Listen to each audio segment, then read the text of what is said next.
So I want to start with a couple of questions that I was looking at the class, I was reviewing it. And one of the things that Daniel asked about the idea of the original, why the transcendental unity of a perception Kant designates that as original. And maybe I realized then you made a reference to this idea of intellectual intuition, and that would have been original. That really speaks to a different kind of phenomenon in Kant. We do not have intellectual intuition. So we do not originate intuitions. So intellectual intuition would be an original intuition, but we cannot produce that. So we, at least empirically. Now we do that in geometry, in mathematics, with respect to the idea of addition, but that intuition is not um, is not the subject of metaphysics. So we cannot produce empirical intuitions. I don't, that's why intellectual intuition, why it would have been original, it's not, we don't have it, we don't do it. I don't know what it means to just think something and it appears. It would be a form of idealism, I suppose, but beyond idealism, like when you have certain concepts in your mind, when you produce certain concepts, they have sensible manifestations. Now we can, I don't know, like we talk, we say things, we produce concepts and communicate them with words, you hear them, etc. But as long as we produce them, and as long as we cannot produce any sensible content to those, that cannot be the object of knowledge, cannot be no object of scientific or theoretical knowledge. It can be stories, it can be maybe even a second level of knowledge, like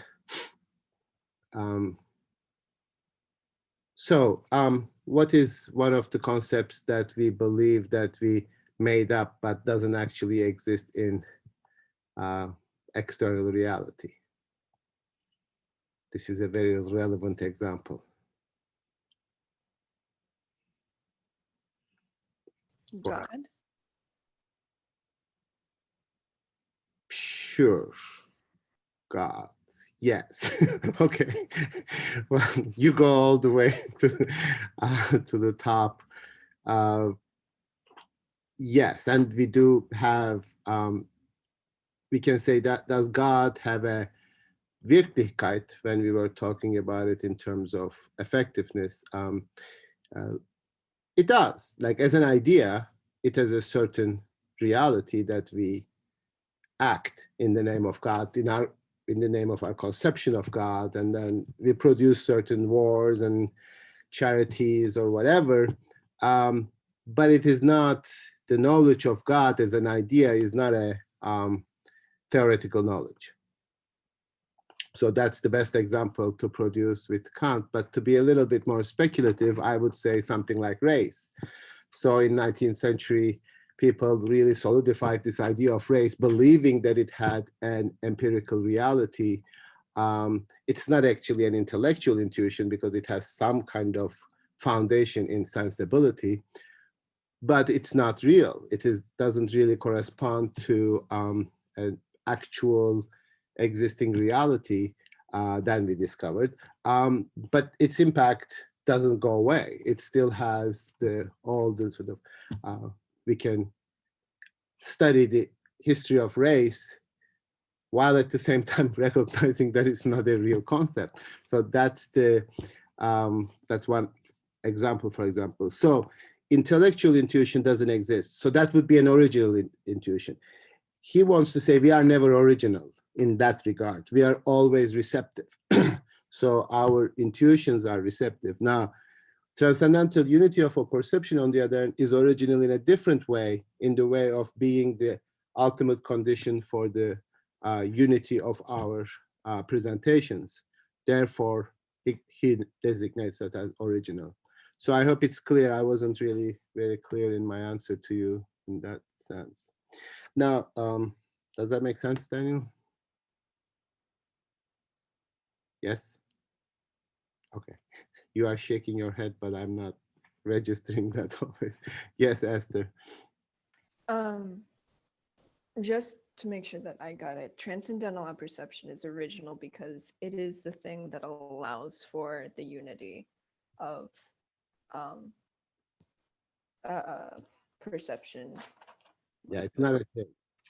You use the word think as a um, linguistic placeholder, but it's not a thing. It's a condition.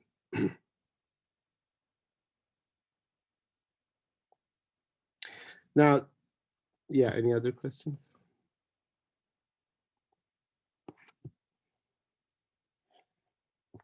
So, So everything with the word transcendental in front of it, are they all not things, but something in relation or some kind of condition, like yeah, transcendental transcendental perception? perception. Yeah, as opposed to what an empirical perception, namely a kind of Cartesian or a kind of subjective accompanying of all presentation.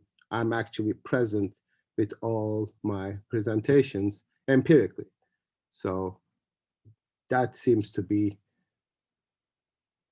quite required, but not necessary because sometimes I don't. Sometimes I pass out and all the kinds of interruptions of our consciousness.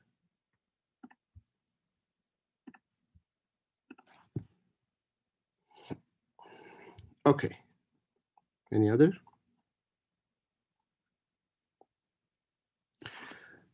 Yes, Sukmin.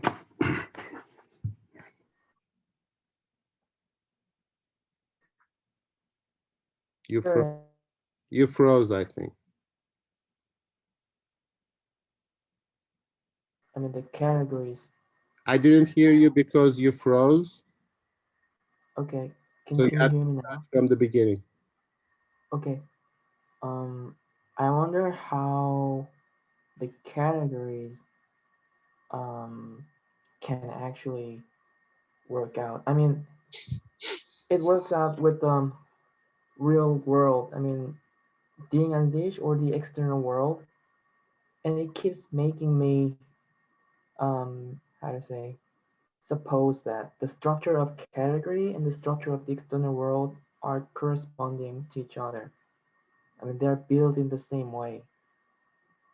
Is Yeah. it a? I mean, What's your question, though? I think you are saying something that Kant is trying to demonstrate.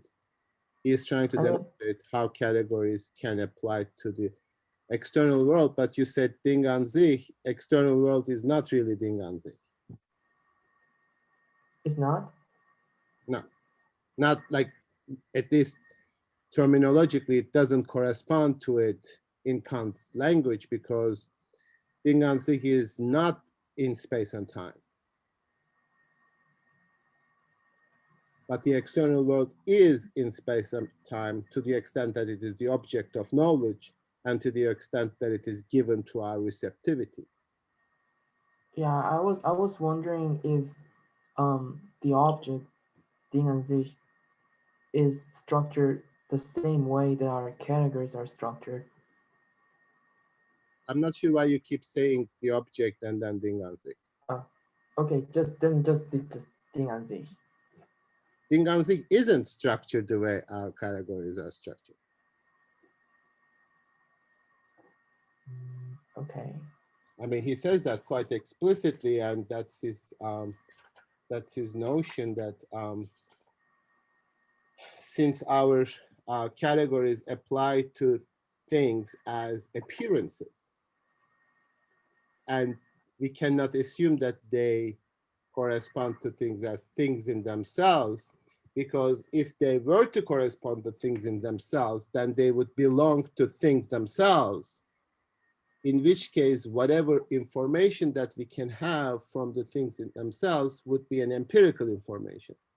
And that empirical would never give the necessity and the universality that it demands from our knowledge, our synthetic a priori proposition. So by limiting our capability of knowing things in themselves, he is actually securing the possibility of knowing things as appearances.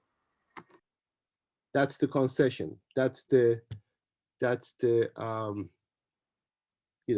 transcendental project. So he keeps saying, this would have been a problem, this would have been impossible, this would have been counterintuitive, etc., if our categories were to apply to things in themselves. They do not apply to things in themselves. Now, that doesn't make them any less real. That doesn't make them any less, any like a distortion or something like that. The fact that it doesn't correspond to things in themselves makes it actually stronger, because then we don't have the burden of demonstrating a correspondence that we cannot demonstrate, because the correspondence could only be, our access to the external world is only through our sensibility. So we are looking at ourselves and trying to understand our contribution to that receptivity, and claiming that it is an objective knowledge, because for us, an experience without unity is impossible. Now, this is what human beings are. And it says, if we deny that and if we pretend to be something that we are not, then we really don't understand the limits of our reason, therefore speculate about things that we cannot answer. So by limiting, so to speak, I mean, it's not actually a limiting, because that limit is already there. So he's not arbitrarily limiting. He's saying that that's already how understanding functions. By explaining those limits, let's say, that he is securing the foundation of theoretical knowledge of appearances. Now, appearance doesn't mean mere appearance. Appearance doesn't mean distortion, or appearance doesn't mean something less than real. It just, again, explains a relationship. Our relationship to things is in terms of appearances. Yes, Daniel. Yeah, I had a question about the categories as well, similarly. So like when Kant talks about them, it's like they're what the categories are kind of what allow us to like think the world to some degree. The categories are what allow us to like think about the world. I mean, have cognition of the world. Yeah. Our cognition of the world. But then at the same time, he doesn't really tell us like how like what determines when which particular category takes place, because and then I was just started thinking that because in order to sort of identify that, that would have to be an experience, and if it's an experience, it's no longer experiences don't give us universal and necessary. Okay, I always recognize after the fact that I don't maybe fully understand your questions, but if I understand it correctly, the problem that it might be an empirical is a separate problem, but maybe I gave the wrong impression that our job was done last session. So he still has to, starting on page 161, when he lays out the so-called supreme principle of all synthetic proposition, he really preliminary explanation of the possibility of the categories as a priori cognitions. So today, in terms of, for example, the concept causality, it's a category. We are going to understand, or he is going to explain to us how that is necessary for us to have experience. Now, if you are asking this demonstration itself, by virtue of being explained to us, has to be justified empirically, what Kant is trying to do is to show the prior condition, namely, I cannot demonstrate this empirically because then it would be necessarily contingent. But if I can explain to you the process of deduction, the process of the logic of why we should employ a concept like cause in order to have experience in the first place, then the status of that discourse is different. It's not empirical, what he calls transcendental. So let's just move on a little bit and then see whether that will clarify things. So we are not done yet. So if you get the impression that yesterday, like Tuesday's session was like the end of the transcendental deduction, maybe I gave that impression, but it's not. So it is starting on page 161, he talks about this in terms of how do we employ categories, and very important section on page 162, 163, where he is talking about the concept of cause. Now, concept is one of the categories. It is a category of relation, and he is going to explain why something like a concept, a category, cause necessary for us to have experience. Now, it is also important because with Hume, the section that we read on the idea of necessary connection, Hume very well demonstrated the fact that there is no necessary connection empirically. What Hume demonstrated was we have two separate impressions, impression of A and impression of B. We do not have an impression of the connection between A and B. We do not see the connection empirically. That also coupled with the idea that our perception of every instant is separable from each other. So we do not see the continuity, we do not see the connection, etc. Now for Kant, what he needs to demonstrate is, yes, cause is not an empirical concept. Yes, we cannot observe cause because it's not an empirical concept. But the necessary connection between presentations, that is, he demonstrated so far that it is a necessary connection in the sense that when we did that last time in terms of hearing a word or somehow unifying our experience is necessary for us to have that experience in the first place. Otherwise, we wouldn't have an experience. We would have bunch of random stimuli hitting our brain, but not really an experience because it would be sort of all sorts of unordered stimuli that we cannot regard as even experience. Then that connection is transcendental, not empirical. So cause, therefore, a category that connects two separate presentations is necessary for us to have experience.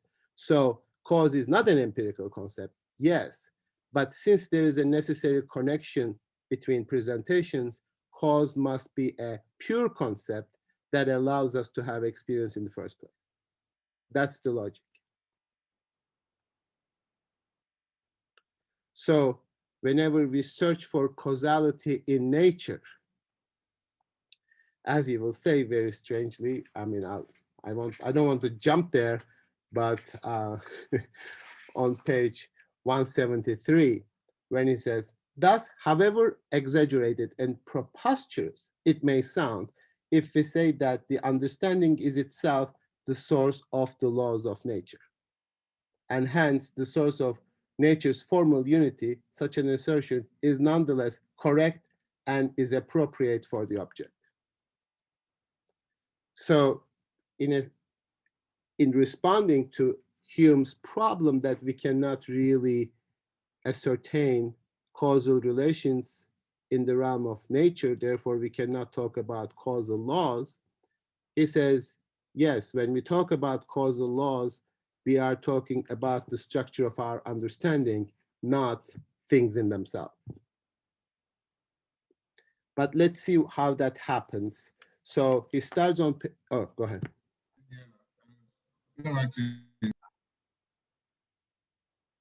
Are you good? Okay, so let's just turn to page 161. Just open it up if you want to follow. So we were roughly here last time when I read you the what he considers to be later more explicitly as the supreme principle of all synthetic propositions, the a priori conditions, and that's the claim. The a priori conditions for a possible experience as such are at the same time conditions for the possibility of objects of experience. So whatever makes experience possible also makes the objects of that experience possible. Now, objects here is, of course, Gegenstand. This is not a thing in itself. So our immediate nervousness comes from the fact that, oh, do we make objects appear or like come into being? Do we create objects? Do we, from our subjective conditions, make up objects? And he always says no, because that would be a kind of like an intellectual intuition. This is for something to be given to us. We are talking about a relationship. We can never, well, okay, they are given to us in a certain way. That's why they are objects. If we think of them as not given to us, then we are thinking of them as things in themselves. But that doesn't make it wrong. That doesn't make a sort of distortion between things in themselves and appearances. It is just a different relationship, namely relationship to us and not in relationship to us. This is not simply purely a semantic issue, of course.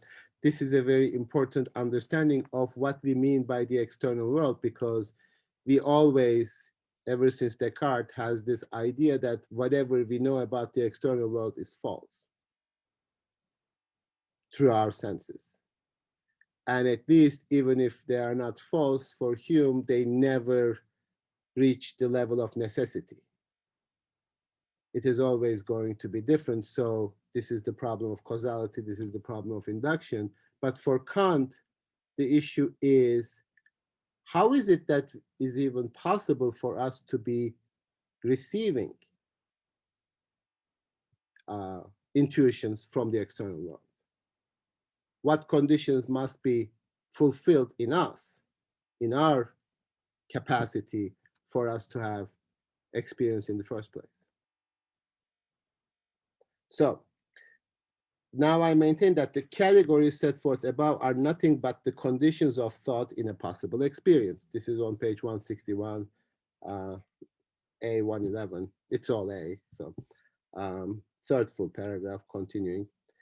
Just as space and time embody the conditions of intuitions for that same experience. Therefore, the categories are also basic concepts for thinking objects as such for appearances, and hence they have a priori objective validity. A priori objective validity, which is in fact what we wanted to know. Now, but the possibility of these categories, he continues, indeed even their necessity, rests. I mean, that's a really important distinction, actually. The possibility of categories being used with respect to external world, but actually what he demonstrates is the necessity that we should be using these categories. Rests on the reference that our entire sensibility, and with it also all possible appearances, have to original apperception. So that's where he uses the term original, and that's the transcendental apperception. In original apperception, everything must necessarily conform to the conditions of the thoroughgoing unity of self-consciousness. So this is the idea that I tried to explain last time in terms of the unity of the world as it is given to us in terms of a structure is the unity of our consciousness. And if you think about the nature of our experiences in a slightly abstracted way, the reason that all these stimuli that I receive from the external world seem to belong to an entity requires a necessity that doesn't come from the experience itself. So it fits to the unity of my understanding. In everything must necessarily be subject to the universal functions of synthesis. Of that synthesis according to concepts in which alone a perception can prove a priori its thoroughgoing and necessary identity. So since we have such perception, since we have such sensibility, that also indicates the unity of consciousness. So as I said last time, they mutually require each other because we are talking about a relationship. The unity of a perception is not something as an object that exists in our minds prior to our perceptions. Now, thus, the concept of a cause is nothing but a synthesis according to concepts, where what follows in the time series is synthesized with other appearances.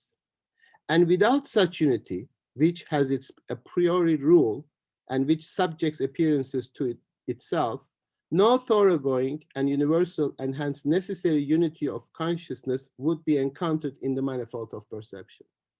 So here he privileges the concept of cause among all the other categories, I mean, for explanation purposes, because with cause, we provide that necessary connection that we demonstrated is necessary when we were talking about how we need to synthesize T1, T2, T3 in the empirical intuition of A, P, P, L, even the example that Apple I gave. So those connections are necessary such that we can experience of something like an apple. So it is necessary for the empirical. But what categories like cause demonstrate is the unity of time. Without, by unity, I simply mean that T1 is connected to T2. So that's it. I don't think of a very sort of mysterious notion of unity. It is just that there's a connection between T1, T2, T3, and those are unified such that they allow the possibility of having an experience of an empirical object like Apple, seeing it, hearing it, anything. For me, like, so does he? I don't really see how he gives us like a good criterion for how the categories like apply. Does that make sense?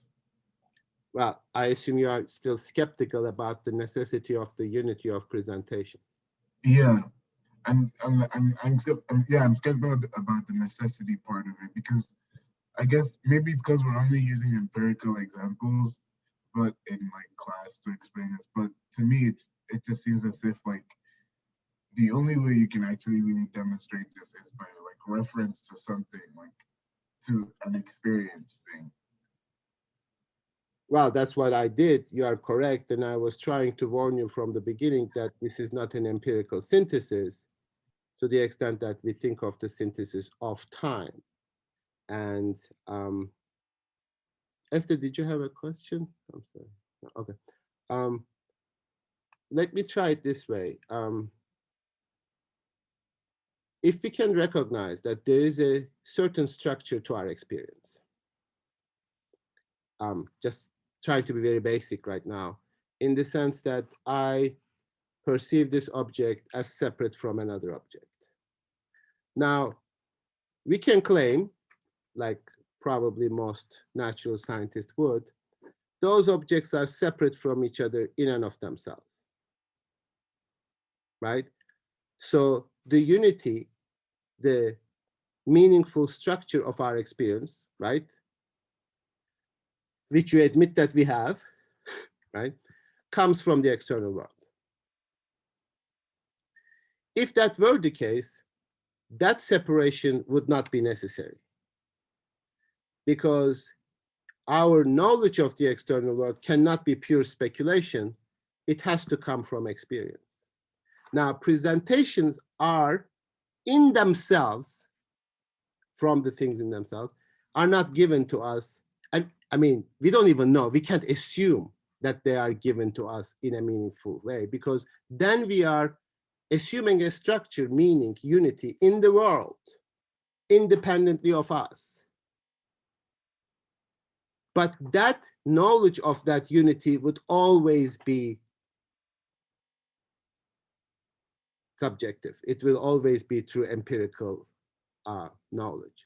So when he says, for example, our concept of God that Esther gave as an example, for example, comes from our reason searching unity, because that unity seems to be necessary for us to have experience. So from the principle of that unity, we postulate that there must be an ultimate unity, but we do not have experience for that.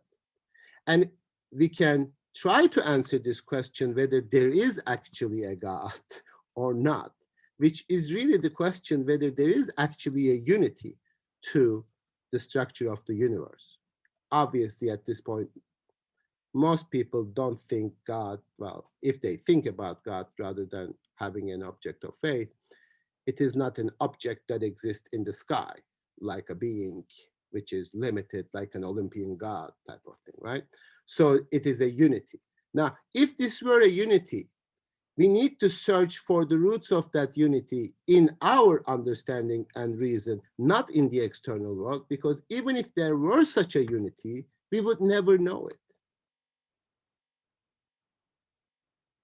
And that's really Kant's delimitation of metaphysics, reframing of the questions of metaphysics, and really clarifying for us what do we mean when we use certain terms. Now, cause is one of them. When we are searching for causal relationships, what we are searching actually is a unity that is provided in our minds and try to articulate that in the world. Now, that cannot be empirical, because empirical causation is always not necessary, is always contingent, is always habit, is always custom, according to Hume. But if it were a pure category, then yes, sure, we can never find empirical causality, but at least we understand that the root of that unity is in us, not in the world. That's the distinction. Yes, Esther, sorry, I didn't.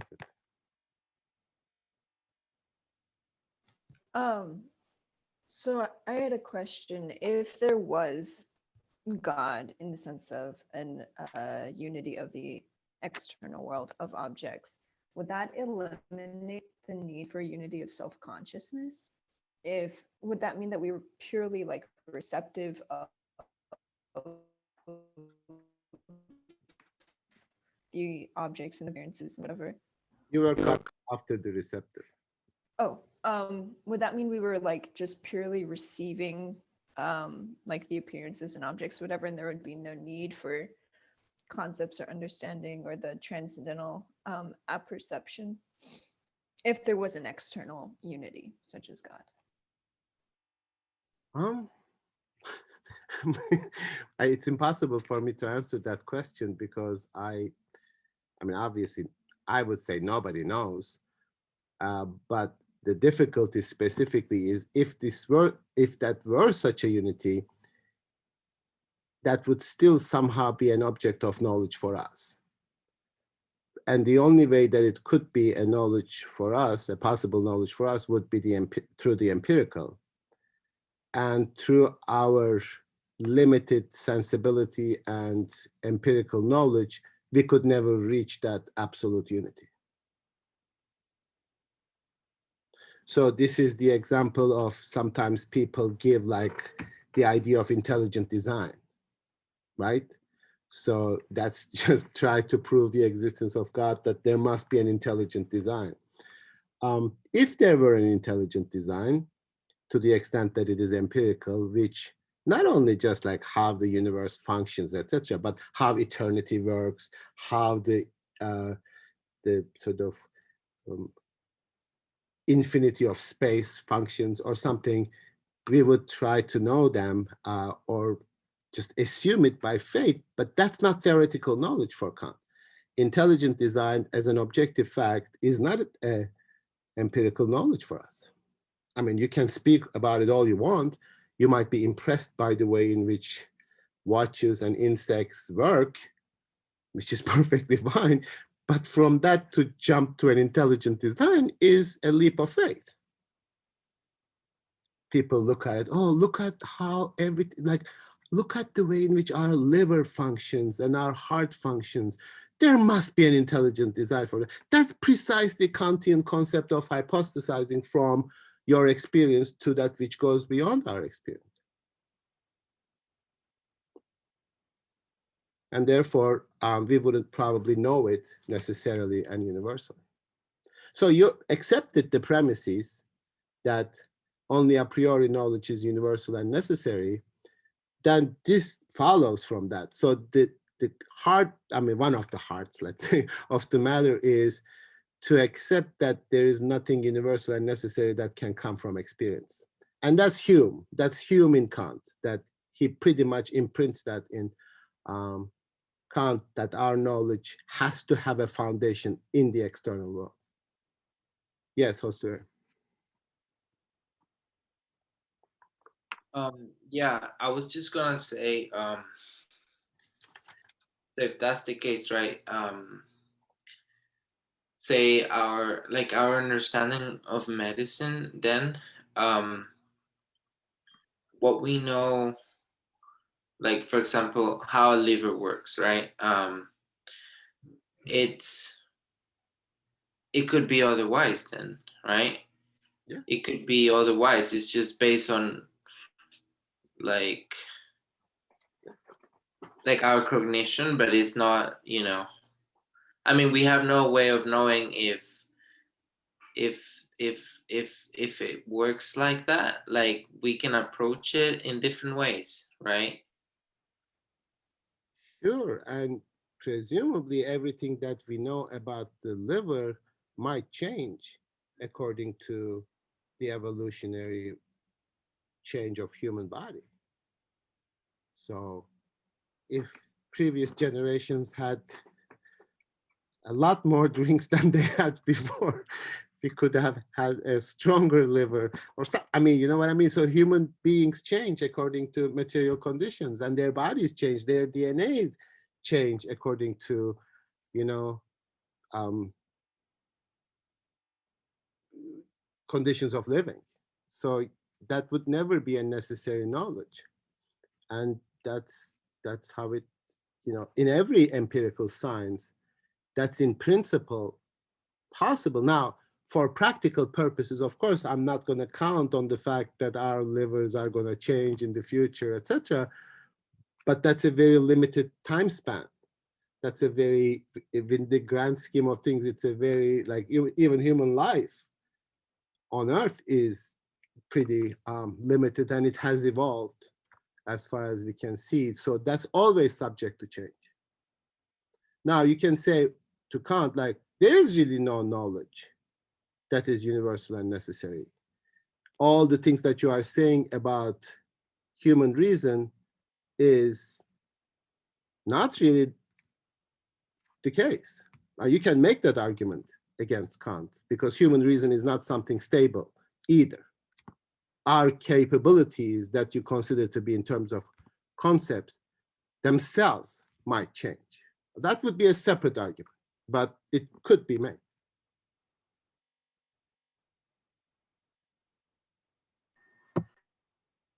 Doesn't that, so if you say that, right, like if we argue that, wouldn't that be leading to skepticism again? What's wrong with skepticism? Well, Kant is trying to go away from that, like trying to, Yeah. I don't know, like I don't know if he saw this coming, right?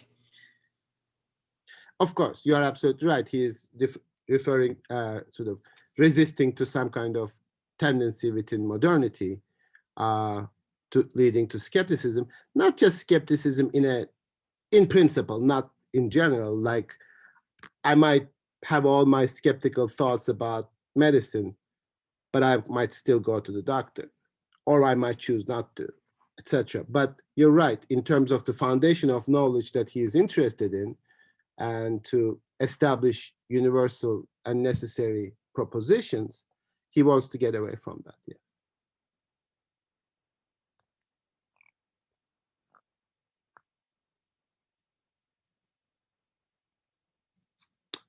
Sukmin, you had a question? No. Um, so according to Kant, um, the only universal and unchangeable statements are those about the structure of knowledge and the condition of knowledge? Are they the only things that we can make which are universal? And um, doesn't mean that, like, just like we just talked about right now, doesn't mean that every like scientific laws and theory are all subject to change, maybe? Well, empirically, yes. But when he says about the laws of nature, as he understood it in the 19th century, he says that they don't refer to empirical facts. They refer to the relationship that we have to the empirical fact. So we do not get laws empirically from nature. It's actually statements about the ways in which we perceive the world. That's why they are laws. And another creature being might have a different relationship to the external world. Presumably, God, as imagined in faith, does. So every attempt for us to try to explain God in terms of space and time actually undermines that belief.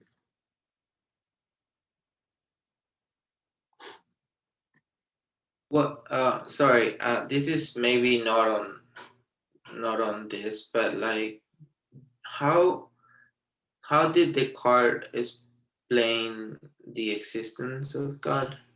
Who? Descartes. Well, he has one traditional ontological argument in Meditation 5, but what seems to be a more unique proof for the existence of God for Descartes was in the third meditation when he talks about the idea of God and the perfection and the omniscience and omnipresence, etc. And the fact that we as human beings cannot come up with that idea from our limited perception.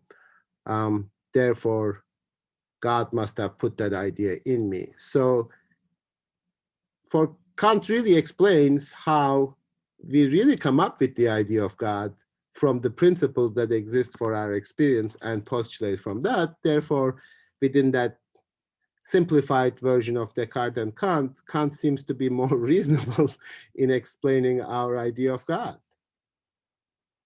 And subsequently, anthropologists started to study the idea of God in terms of human conditions. And then, surprise, surprise, they discovered that their conception of God somehow corresponds to their particular empirical conditions. And that's kind of the naturalistic explanations of the idea of God started. Like, when I don't know where this rain is coming from, I postulate God. But the more I go to the conditions and the structure of causality and understand where this rain is coming from, I take God out of the equation. And that's really how human mind seems to be working according to Kant. It's a simplistic, naturalistic explanation, sure, because there are much more complicated psychological and spiritual reasons for God. But at least in terms of natural science, is that, the far I can go in terms of conditions, then that God disappears from the structure of space and time. And finally, we cannot consistently think of an idea of God that is in space and time, because then God would be finite, because to be in space and time means to be finite. So if you really see God, that's not a God.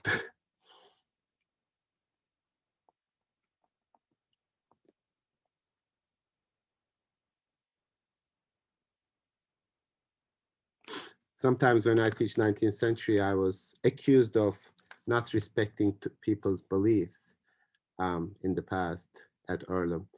And that was unfortunate because, because it happened.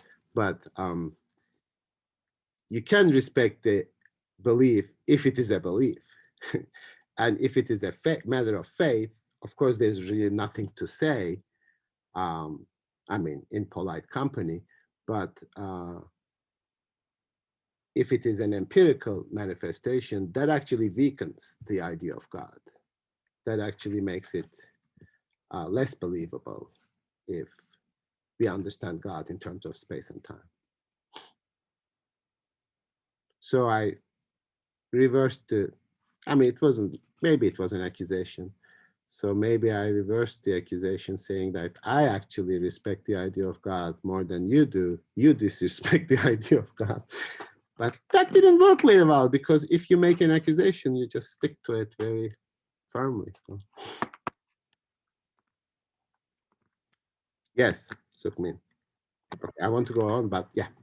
Okay, just one question. Sure. Are Newtonian laws also a priori for Kant? Their possibility is, yes, that they could be explained in terms of laws, because if you think of them empirically, they don't make sense.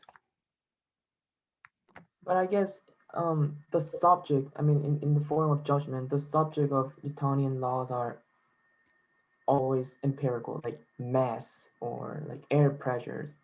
Those are all a posteriori, but how can they be, how to say, synthetic a priori and universal? Well, because he believes that they corresponds to the way in which our mind functions. Now, whether that's the case, I don't know. I mean, I don't know whether human mind is going to expand by being pushed to think of Newtonian quantum physics. So, you know, whoever I talk to about quantum, or whatever I read, they always talk about how strange and counterintuitive and crazy and wild it is.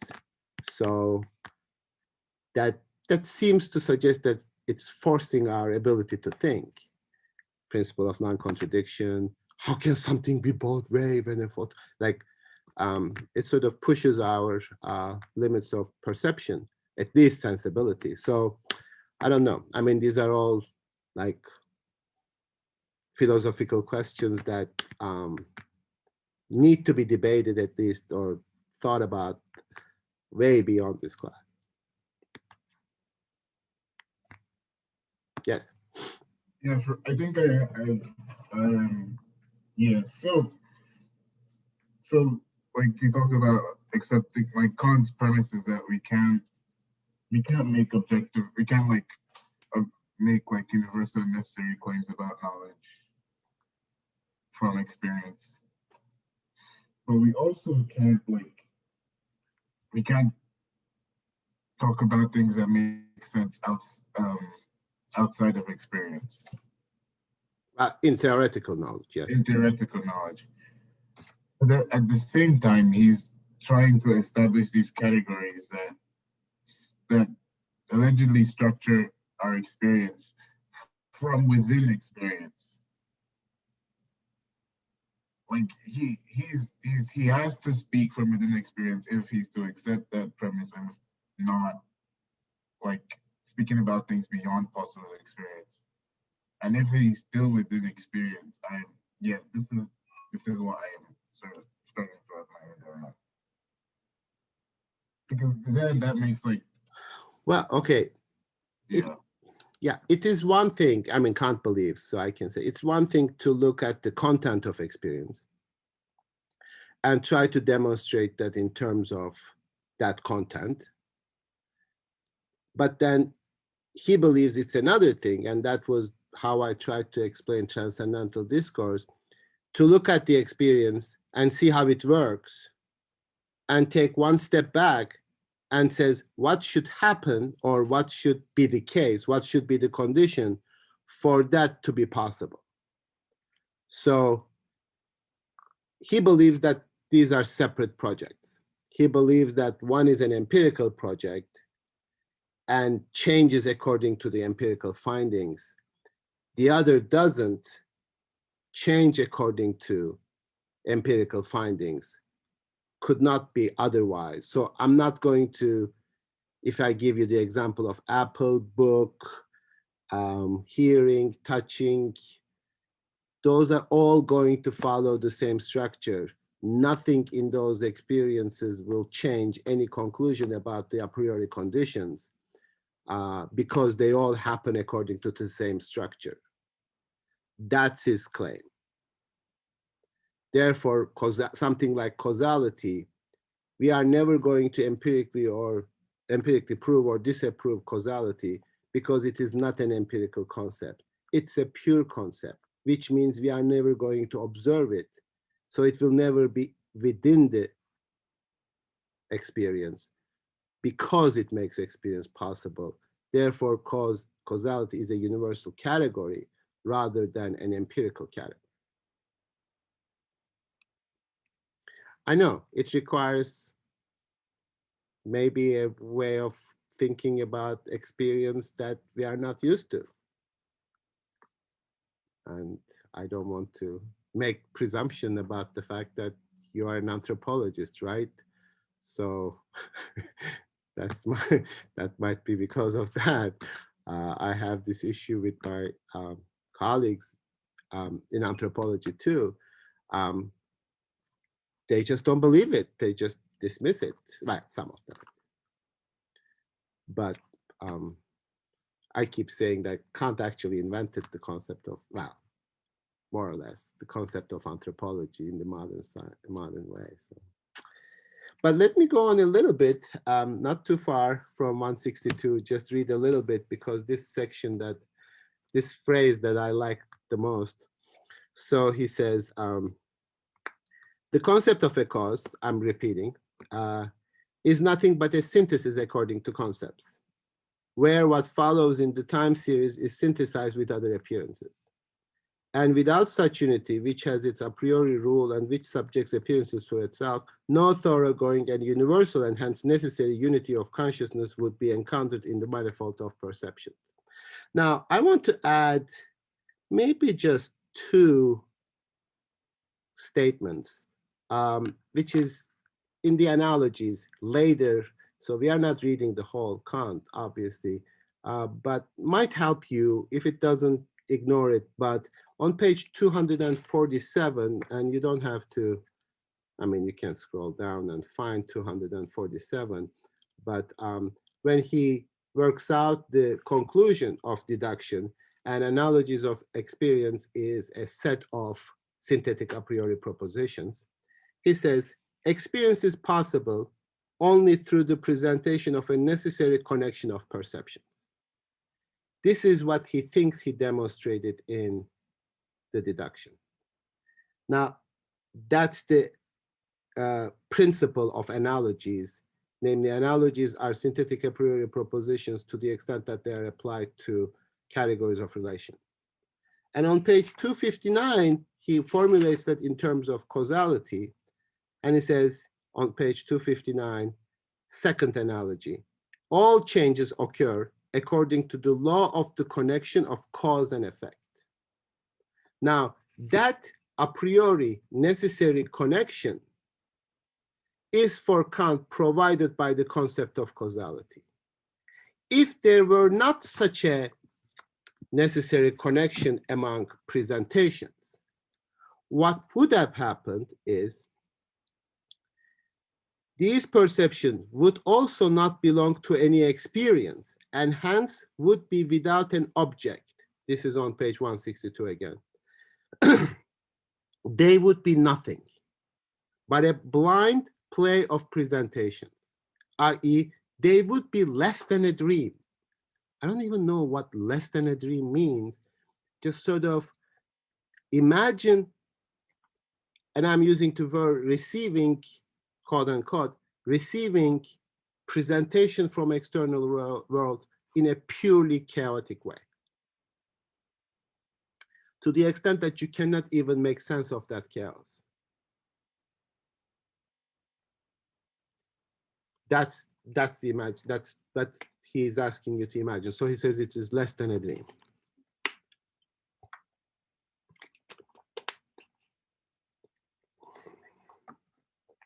So all attempts to drive those pure concepts of understanding from experience and to attribute to them a merely empirical origin are therefore entirely idle and futile. it goes without saying that, for example, the concept of a cause carries with it the characteristics of necessity. No experience whatever can give us necessity. So he agrees with Hume, but he says Hume thinks that cause is not necessary because he looks for cause in the wrong place. He looks for cause in the experience. And of course, there is no necessary connection that we can derive from the experience. So Hume is right. But what Hume is talking about is an empirical discourse, not a transcendental discourse. But he demonstrates that that necessary connection that cannot be found in experience is necessary for the experience itself.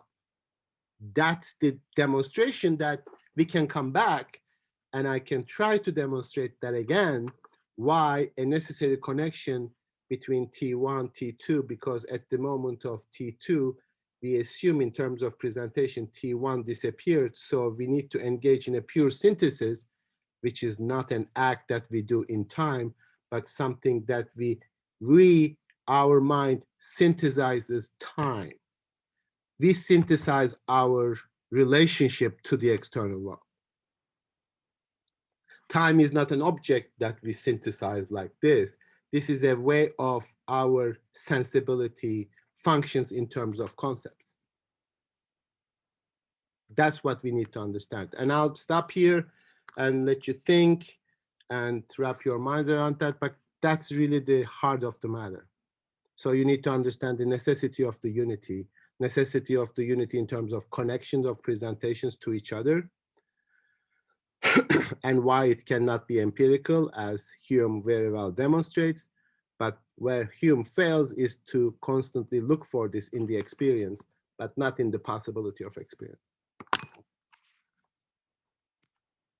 So of course, we need to make the concession that we cannot find causal laws empirically.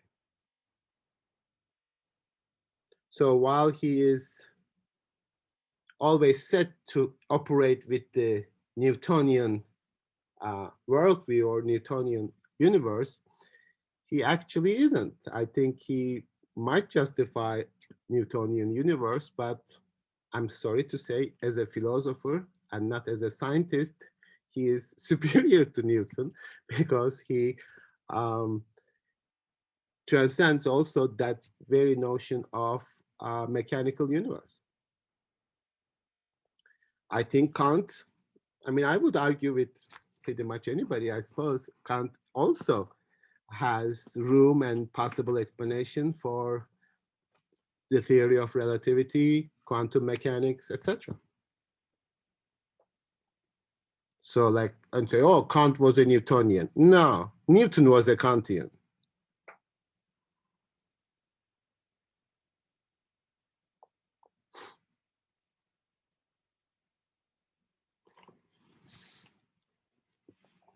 I don't want to get into some European dispute. So, well. Okay, so again, I'm going to stop because I have a bunch of things to read and go over. What the fact that concepts are rules, etc. But I want to make sure that everything that follows from here is based on this idea that you understood, and I can go over that again, that you understood why a necessary connection between presentations that happen in discrete unities of time, unity being separate from each other, is necessary. You need to explain this in your protocols. So this protocol is like a paper. I'm really gonna grade these because this to me is the heart of the matter. Everything else that we learned was information. Kant says this, Kant says that, you know, concept, sensibility, time, blah, blah. They were all just mere statements and you just had to learn them. But this is really a process of thinking that you need to grasp and you need to think yourself.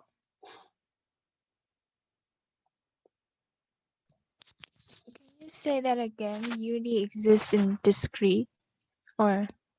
Yes, this is something that we discussed last time. And I read a section, if you remember, or if you watched it on page 153, 152, 153. So let me quickly go back to that and reiterate that. So we read this section from Hume saying that every impression is separate, separable, distinct from each other. Therefore, there can be no necessary connection between them. That was Hume, the first thing that I read. But then Kant says on page 152 something counterfactual, or he says, if each singular presentation were entirely foreign, isolated from, as it were, every other presentation and separated from it, then there would never arise anything like cognition. For cognition is a whole consisting of compare and connected presentations. So on the one hand, we are saying that all presentations are separate, separable, isolated from each other. Then we are saying, then Kant is saying, if that were the case, we would not have cognition. So that means empirically that might be the case, as Hume says, but transcendentally it isn't. In fact, Kant reiterates Hume's point when he says every presentation as contained in one instance can never be anything but absolute unity. Now here, don't confuse the idea of absolute unity with the unity of presentations. Absolute unity is like absolutely on its own, separated, separable, isolated from the next unity. So maybe it's a little bit even misleading to say the idea of unit, use the term unity there, but what he's trying to get at is that there is no connection between this unity and that unity unless we provide that. And that's the unity of presentations over time. Wait, so are you using unity in two ways here? Well, like when you're explaining this, it makes sense. Like with Apple, you know, we have A, it's distinct from P, which is distinct, all these different presentations. And then through our cognition, what's already given, this a priori thing, finds the unity or unifies them to represent them, to unify them in our cognition. Yeah. Okay, let's look at that section on page 153. It says, for any presentations as contained in one instant, it can never be anything but absolute unity. So that really sort of, you can, when I say I ate apple, I ate and apple are absolute unity separate from each other.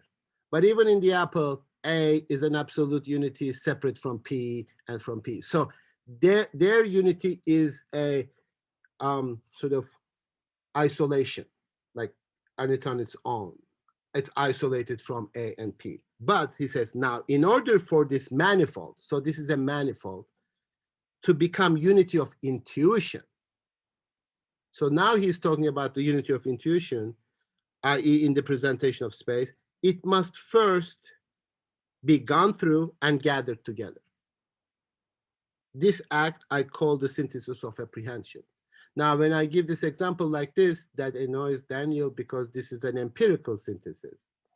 And he says, like, are you trying to demonstrate this in terms of empirical cases?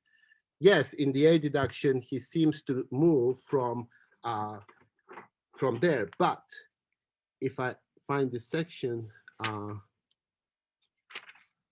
which I love, on page 165. If now we want to pursue, this is on page 165 tab, the inner basis of this connection of presentation and pursue it to the point at which these presentations must all converge in order that they may first of all acquire the unity of cognition needed for a possible experience, then we must start from pure apperception.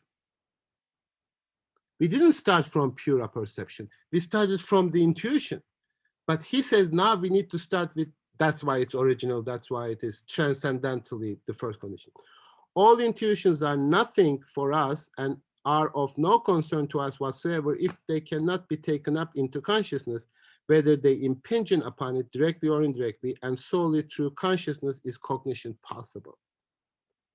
So while we empirically explained it in terms of intuition, And once we explain all the conditions, the transcendental condition of a transcendental unity of a perception becomes the, so that's what becomes the first one. So that's why I said in the order of a priori, the direction is the opposite way of the empirical way. So the first condition, even though it emerges in the empirical explanation last, is the original condition. Because we are moving backwards. We are saying, okay, this is here. What makes this possible? What makes this possible? What makes this possible? And what makes everything possible is the ultimate condition. We are conscious of a priori of the thoroughgoing identity of ourselves in regard to all presentation that can never belong to our cognition, and are conscious of it as a necessary condition for the possibility of all presentation. This principle holds a priori and may be called transcendental principle of the unity of whatever is manifold in our presentations. Now, the unity of the manifold in a subject is synthetic. Therefore, pure perception provides us with a principle of the synthetic unity of the manifold in all possible intuitions. So this is not simply a I is I, like, which would be like I am I, like, of course you are I, but there is a thoroughgoing unity within presentations that is not necessarily assumed in the definition of I. In fact, that's probably the most difficult thing to have, like, to figure out what the definition of I is. It's not like a bachelor. I always feel like a little awkward using the term bachelor because it seems so antiquated and weird.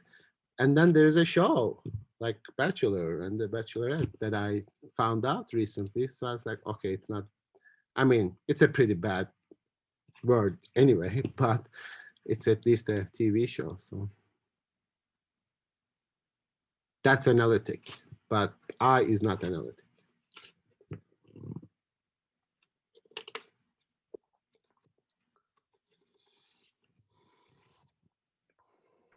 Okay, maybe we should take a break.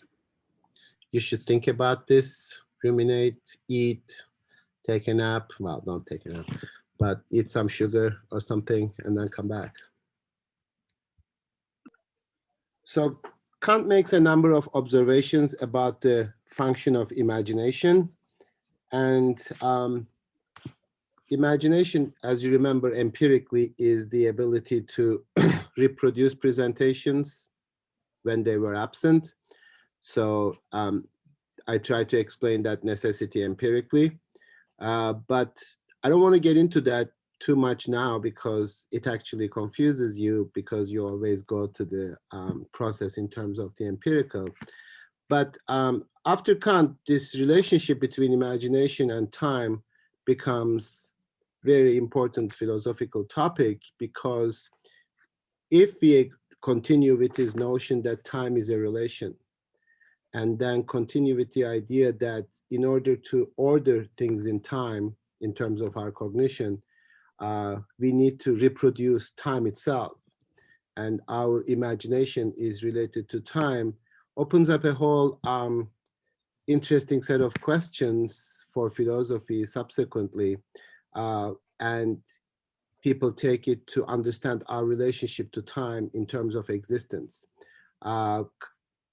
Heidegger, for example, develops this idea of ecstatic temporality, that our conception of time as one is unilinear is really a objectification of time.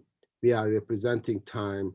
We are somehow looking at it as an object and see it as such, but maybe past, present, and future are not different points in different scale, but they establish an ecstatic unity, and that unity he understands in terms of human existence as such.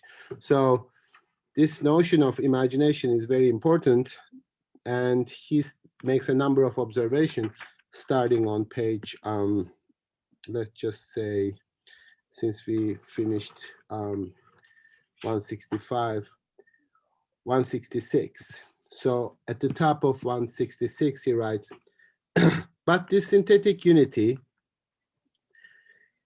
presupposes or implies a synthesis, which again, one of those translations that make me slightly crazy. But A158, I'm going to look at it again. I should have done this. So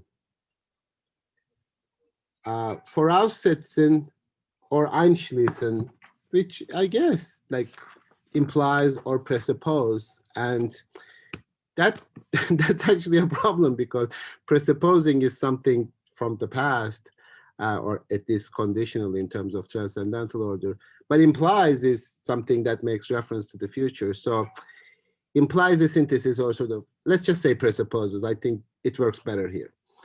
And if that unity is to be a priori necessary, then the synthesis must also be an a priori one.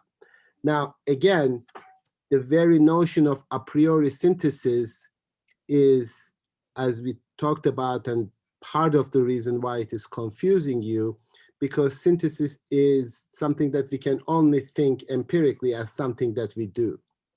And if we do it, it happens in time. And therefore, this discourse becomes very complicated to wrap your mind around, because this is the synthesis of time that allows the presentations to penetrate into our minds in the first place. So subsequently, someone like Heidegger reads that not as an cognitive activity, but an existential activity. That's the way we are. It's not, that's the way we operate. Because operation is all these conscious processes suggest that we do something, but Kant is very clear that you cannot do anything a priori, because a priori by nature is universal and necessary. It must always already be done without being happening in time. And that's the difficulty. That's the difficulty that to think philosophically, this subsequently is also named as always already, something that happened but not happened in time. So for our 21st century empirical mind, that's a very difficult concept to think of. So therefore, the transcendental unity of our perception refers to the pure synthesis of imagination as an a priori condition for the possibility of all assembly of the manifold in one cognition.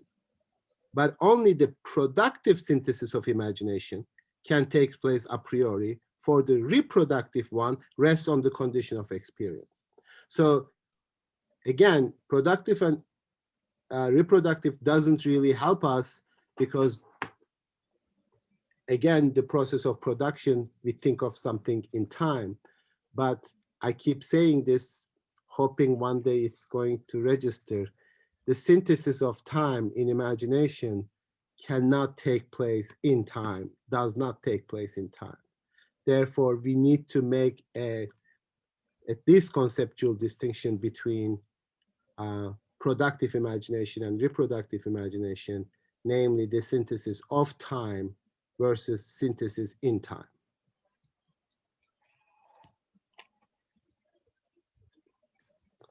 So therefore, the principle of necessary unity of the imagination's pure productive synthesis prior to our perception is the basis for the possibility of all cognition, especially experience. Yeah, right, especially. So the unity of our perception, he continues on part 167, considered in reference to the synthesis of imagination is the understanding. So he has this difficulty himself explaining the role of imagination.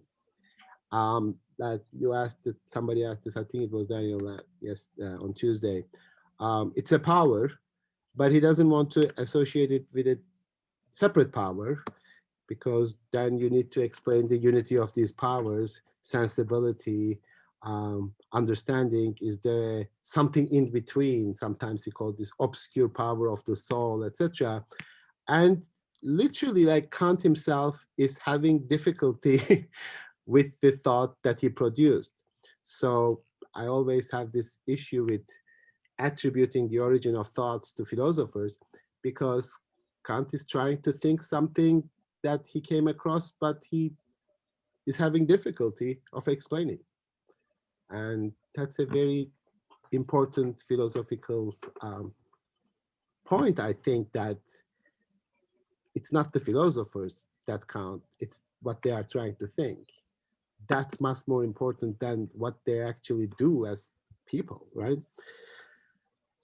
Hence, there are in the understanding a priori cognitions that contain the necessary unity of the pure synthesis of imagination in regard to all possible appearances. These cognitions, however, are categories. So now he wants to explain the role of imagination, productive imagination, in terms of categories. So he wants to subsume that to understanding. Consequently, man's empirical cognitive power contains necessarily an understanding that refers all objects of the senses, although it does so only by means of intuition and the synthesis of intuition performed by imagination. Now, synthesis of intuition is possible through imagination. So yes, empirically, the intuition comes first, the content of intuition comes first. But transcendentally, for that to be possible, a prior productive imagination is necessary. So in the order of transcendental discourse, namely preparing, so to speak, although preparing is always a misleading sort of statement, but preparing for the condition for the possibility of the first empirical intuition of apprehension in the first place, you must have always already done the productive reproduction of time.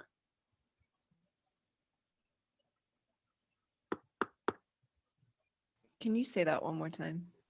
I can try, or I can just play the tape again. But in order for us to be able to have the first apprehension of an empirical intuition, we must have always already performed, but of course we haven't performed this in time, a productive imagination, a productive synthesis of imagination of time that will be the form of that first intuition to enter our sensibility in the first place.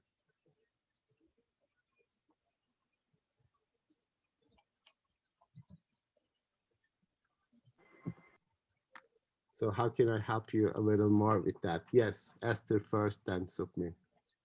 Could you break down those components? I'm having trouble like keeping up with this sentence itself. Okay.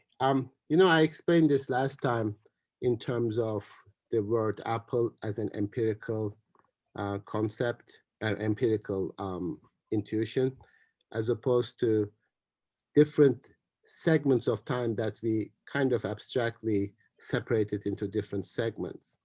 Now, for time to be a possible form of intuition,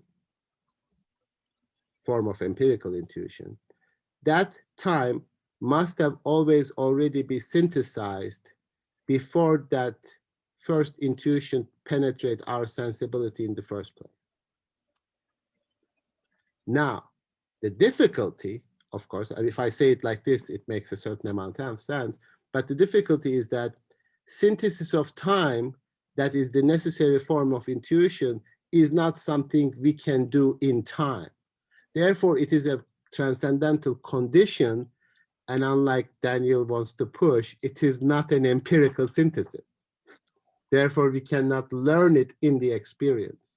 We must articulate it as a transcendental condition, as the condition for the possibility of experience.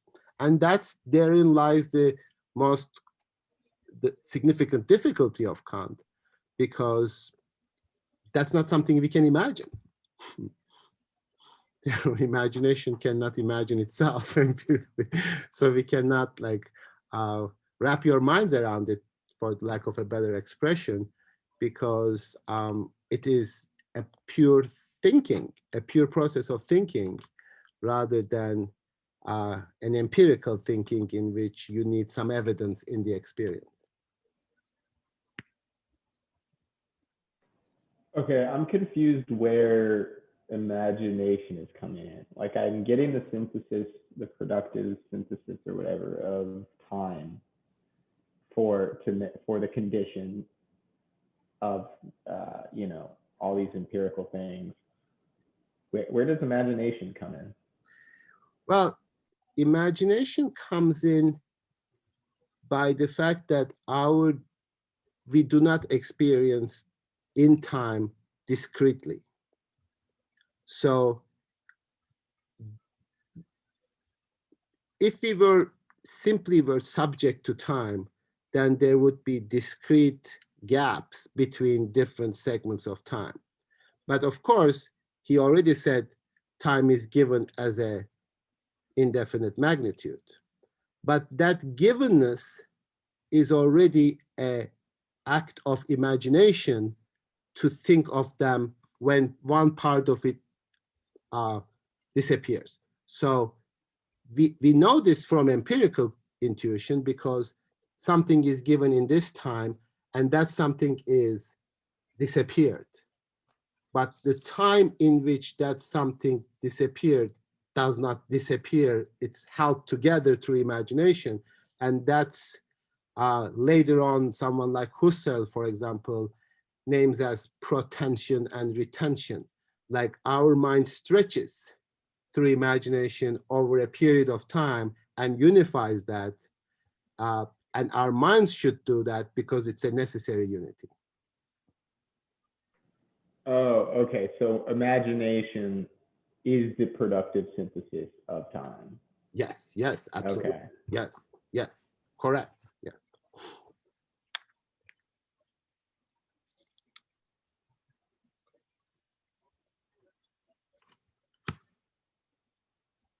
So again, does that mean like we're all, so that means we're always imagining at every point?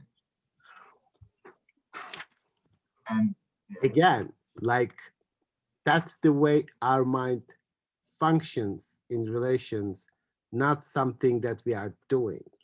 Of course, when I'm not constantly conscious of being imagining. But to makes matter a little bit, like he tries to clarify, and I think that maybe is a little confusing. On page 167, he writes the following lines. Let us now show how the understanding by means of the categories coheres necessarily with appearances. And let us do so by starting from the bottom upward, from the empirical. Like, no, don't do that. That's going to confuse us. What is first given to us is appearance. Now, this is the order of the empirical. What made possible last is the empirical. Even though it is given to us first, it is the last thing that is possible because there are a bunch of conditions before that can take place. When appearance is combined with consciousness, it's called perception. Without the relation to an at least possible consciousness, appearance could never become for us an object of cognition, and Funds would be nothing to us, or less than nothing, or a dream. And since appearance does not in itself have any objective reality and exists only in cognition, it would then be nothing at all. But because every appearance contains a manifold, so that different perceptions are in themselves encountered in the mind sporadically and individually, as the absolute unities, these perceptions need to be given a combination that in sense itself they cannot have. That's the unity not existing in perception. Hence, there is in us an active, like does active power of synthesize this manifold. This power we call imagination, and the act that it performs directly on perception I'll call apprehension.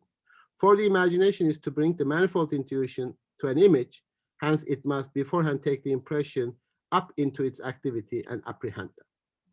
Clearly, however, even this apprehension of the manifold would by itself produce as yet no image and no coherence of impressions if there did not also exists a subjective basis for summoning up perception from which the mind has passed to another over the subsequent ones, or for thus exhibiting entire series of perception, i.e., in addition to apprehension, we need a reproductive power of imagination, by the same token, is indeed only empirical. So we don't have a trouble understanding this. I don't know why you keep saying that, right?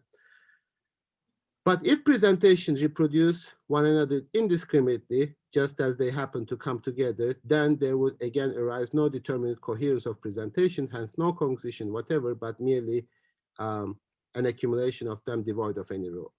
Hence, there must be for this reproduction of them a rule whereby some presentation combines in the imagination with this presentation rather than with some other one. This subjective and empirical basis of reproduction, according to rules, is called association of presentations, and that's the job of understanding. Suppose that this unity of association did not also have an objective basis, a basis of making the apprehension of appearances by the imagination impossible except under the condition of possible synthetic unity of this apprehension. In that case, for appearances to fortuitously, a coherence to human cognition would be something entirely contingent as well. So my combining empirical intuitions in this way might be entirely contingent as far as the content of experience is concerned. But the fact that they must be combined according to a basic rule is the condition for the possibility of experience. So I don't have to have the term apple to be able to hear and understand the word apple.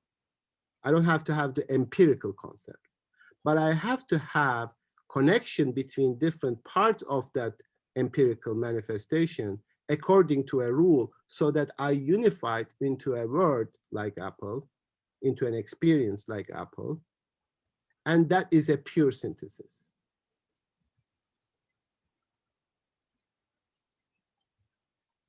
I don't know if I can say it emphatically as if that's going to make more sense.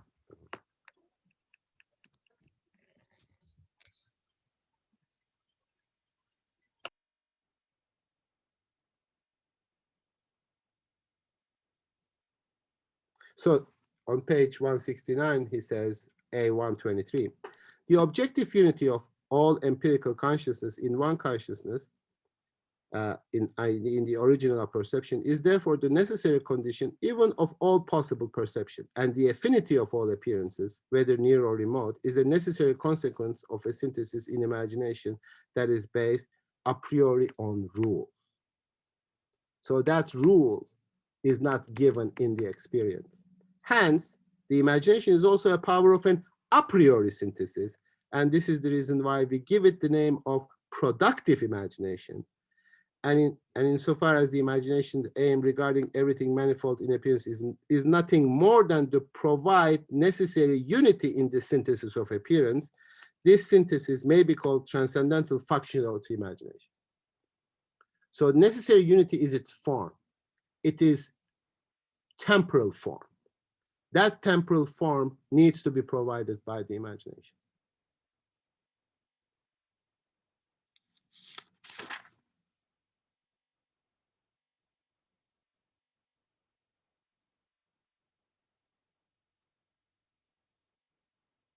The temporal form needs to be provided by the imagination, the temporal form of the intuition. Apprehension, that's the, I mean, that is provided in what he calls apprehension of intuition. Because supposedly you are present to that empirical intuition, but you are not present to all parts of that empirical intuition. You need imagination as a form to unify that. So again, the difficulty, if I can pinpoint that, emerges from thinking two realms together, yet we need to separate them. The transcendental realm from the empirical realm. Empirically, everything makes sense because I explain it as such. But the trick is to reverse that and look at the transcendental condition from the opposite side. Now, empirical takes place in time. Since the transcendental does not take place in time, reversing it is equally difficult as understanding it linearly. So he's like, okay, we have Apple empirical experience. We take a step back and we have the unity of time, which we take a step back, which is only possible through imagination. And is that at the base of it? Like, is that now you go back, how do you make this imagination work according to a concept? Because you need to have a concept of unity that they belong together, as opposed to other, he says, other presentations, combining according to these and not associating with other presentations, right? And underlying all of that, still there is the notion of transcendental unity of perception. This should presuppose a one unity of the mind itself for that to be possible, because otherwise you'll I mean, I don't know otherwise what will happen. It would, like, you won't be able to synthesize. He doesn't this sort of get us back into like the similar problems he talks about in metaphysics before, like when we talked about like questions of causes, like if we can, like shouldn't like the next step, doesn't it also take us to asking like, okay, come closer. Okay, yeah. Like, doesn't this get us back to that same problem we talked about with asking about like the question of first cause? Because if we keep taking step backs, it makes sense to just keep going back. Sure, but this doesn't take place empirically. If it were the case, but the ultimate transcendental condition is transcendental unity of a perception. There is no more going back. There is nothing further. That is, the unity has to be provided by consciousness, not by the world. That's it. Now, all I need is the unity. Now, if you were to say, what is this transcendental unity of a perception beyond a condition, then we are talking about the soul, immortality of the soul, looking at it now as an object that we can possibly know, but we don't, etc. So within the confines of theoretical philosophy, you cannot understand it in any other way. Now, when you move to moral philosophy, as I said last time, you look at human existence in terms of thing in itself, not determined by these conditions, not determined by causal connections. Therefore, I can act in a way that is different than laws of nature. In fact, I can act in a way that I don't even understand theoretically. Because, he says, we are scientific in our approach to the world. And that has a causal set of relationships. And if my behavior causally determined by external factors like laws of nature, why am I responsible for them? Why do you punish me? Why do you think that I have the possibility of acting otherwise than I do? Because I'm subject to causal laws as within the realm of the theoretical philosophy. So morality can never be known in the way that theoretical knowledge is possible, but it is presupposed because we always attribute to human beings this strange ability to act otherwise than what their nature dictates. So when somebody says like, why did you kill? I don't know. I mean, there are some strange physiological mechanisms going on in my brain. I don't know why I killed. And they say, oh, okay, fine. Just then, it's not your fault. it's not your action. But we also consider them ourselves as a thing in itself in the realm of morality. And morality cannot be known. So it is, maybe we can come up with certain principles, etc., but it can't be God. It can't be some kind of objective conditions for all this causal chain. So you're right.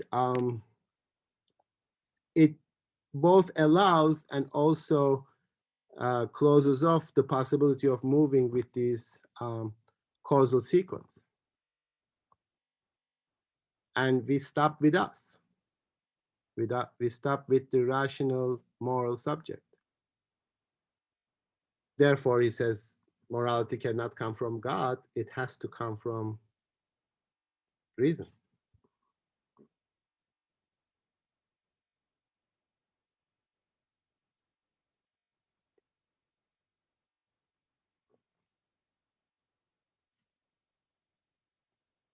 So there must be constant enduring I of pure perception consists the correlate of all the presentations insofar as becoming conscious of them is so much as possible. This is on page 170.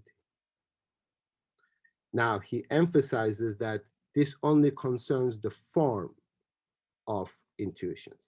Our synthesis is always the form of intuition, form of experience. Therefore, categories only apply to the form of experience, not to its content.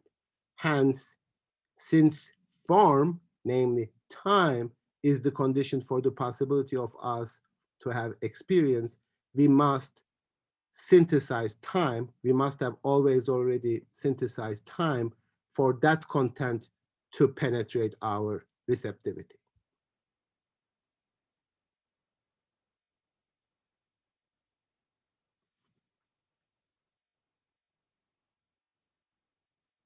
So hence the order of regularity in the appearances that we call nature, Kant's notion of the like law-governed nature, are brought into them by ourselves.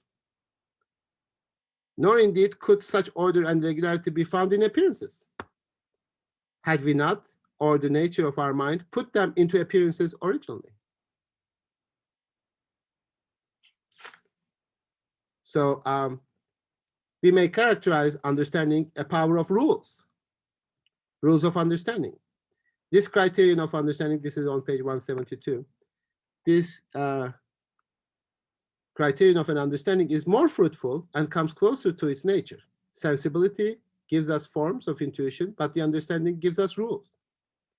The understanding is always busy scrutinizing appearances with the aim of discovering some rule in them. Rules, insofar as they are objective, are called laws. Many laws are indeed learned by us through experience, yet these laws are only particular determinations of still higher laws. And the understanding is not merely a power of making rules for oneself by comparing appearances. Understanding is itself legislative for nature. Without understandings, there would not be any nature at all, i.e., any synthetic unity of the manifold appearances according to rules for appearances as such cannot occur outside us, but exists only in our sensibility. Laws of nature is something that determines our relationship to the external world. This nature, however, as object of cognition and experience with everything that this nature may contain, is possible only in the unity of a perception. So the unity that we are seeking in the world, like the structure of the universe and like Big Bang or whatever, these are all our transcendental unity of a perception. This unity of perception, however, is the transcendental basis of the necessary law governing all appearances in one experience. Thus, I come back to this point on page 36 again. However exaggerated and preposterous it may sound if we say that the understanding is itself the source of laws of nature, which is quite brilliant, I think. And hence, the source of nature's formal unity, such an assertion is nonetheless correct and is appropriate for the object for us. We cannot assume there is any unity in things in themselves. And even if they were, going back to Esther's questions, we could never know it necessarily and universally. So it's good that that unity doesn't exist in the world, because we could have never known that. And we dream about that. We just go like, if we go to the beginning of the universe, can we find the, like, no. That's not given for us. Ask those questions, but that's sort of like when you read Kant, sometimes it's like when scientists try to answer certain questions, that's categorically impossible. Like, what are you doing? You cannot answer those questions categorically because it is empirical. You might theorize, and that's all what we are doing. It's wonderful, like speculating and calculating about the origin of the universe. But you are only asking that question physically, never in a metaphysical sense. And it's always going to be empirical, however calculations that you make. So this, after 19th century, it's completely frivolous, conceptually a frivolous discussion to debate religion versus science. It just doesn't make any sense, or faith versus science. It's an unnecessary discussion because they belong to completely separate planes, according to Kant. But aren't they unified somehow? Well, that's what Kant's dream. Like, he thinks that there is a unity of reason, but that doesn't make the questions themselves answerable. But he does dream about the unity of reason, that different parts of reason, like in terms of aesthetic judgments, in terms of moral judgments, in terms of synthetic judgments, they belong together. But from what he said so far and from our limited empirical understanding of the world, he does leave reason fractured. And I think that becomes a huge problem for all the sort of post-Enlightenment philosophers, that reason itself is something fractured and cannot be unified. So every rational discourse has its own closure, its inability to account for itself.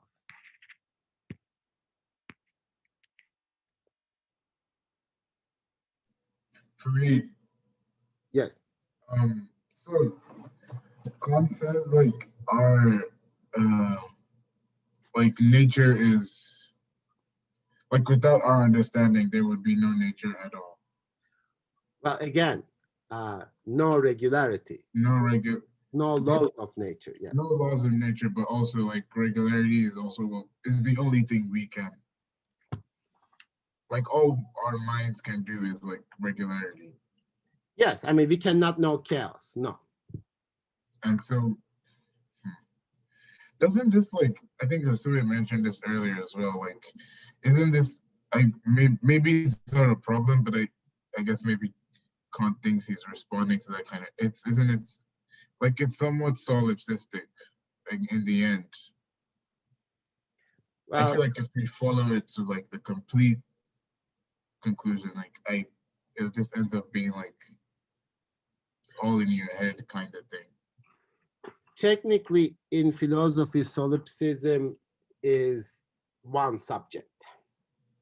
Like me and you, sort of solipsism refers to like individualized subject. But if you are talking about the fact that human reason itself is isolated, but we all share that human reason. And if you want to name that as solipsistic, sure. You could, but that wouldn't do much for you, because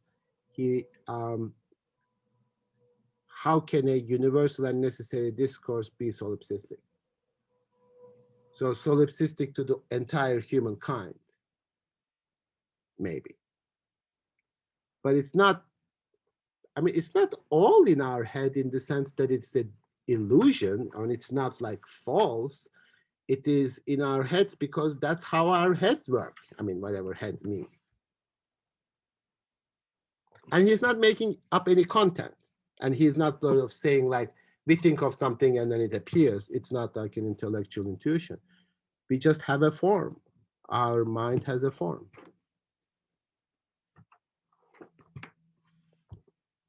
Now, of course, I'm defending Kant, trying to give the best answers possible.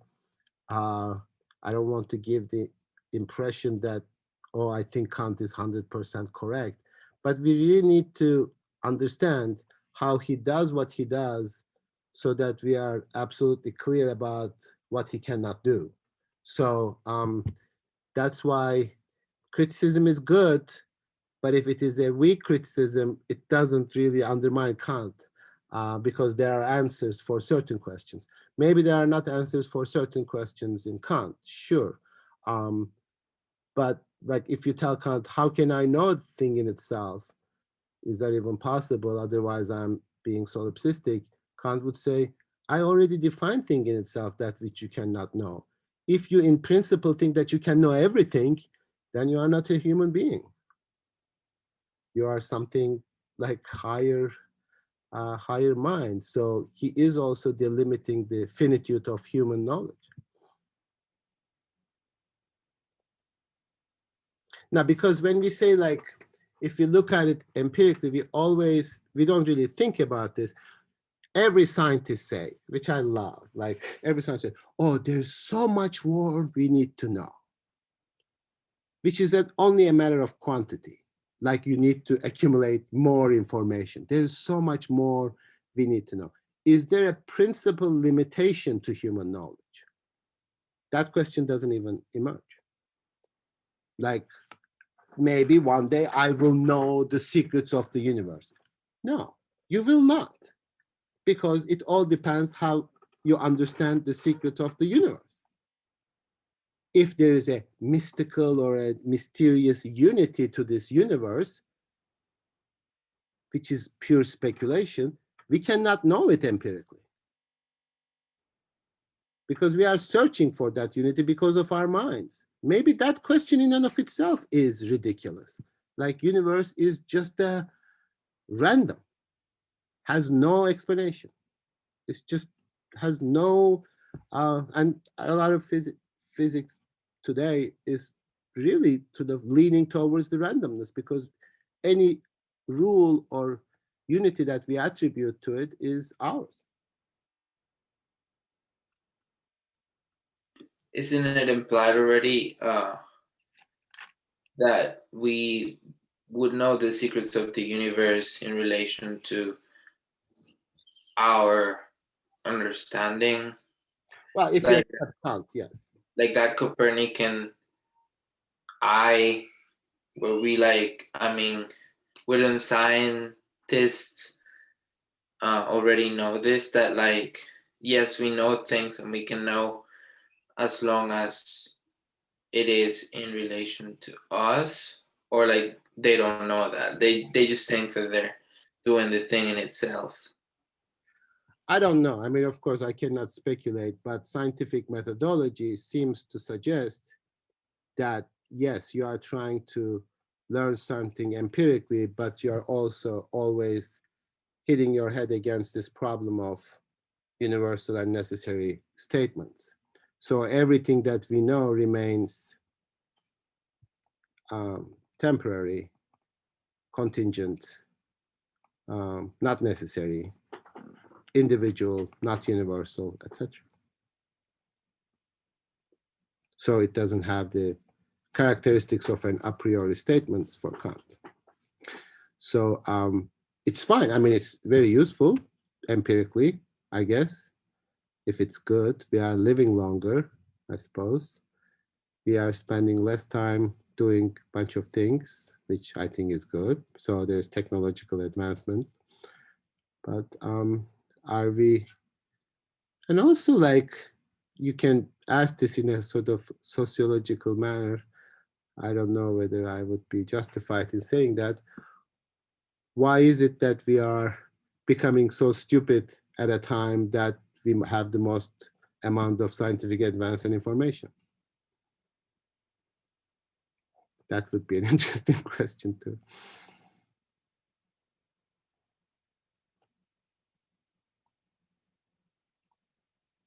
Maybe the nature of the question is different. Anyway, these are all speculations. You might do whatever you want with those. That's fine. What I am interested in, and what I need for your protocols, is the explanation of the process of unification.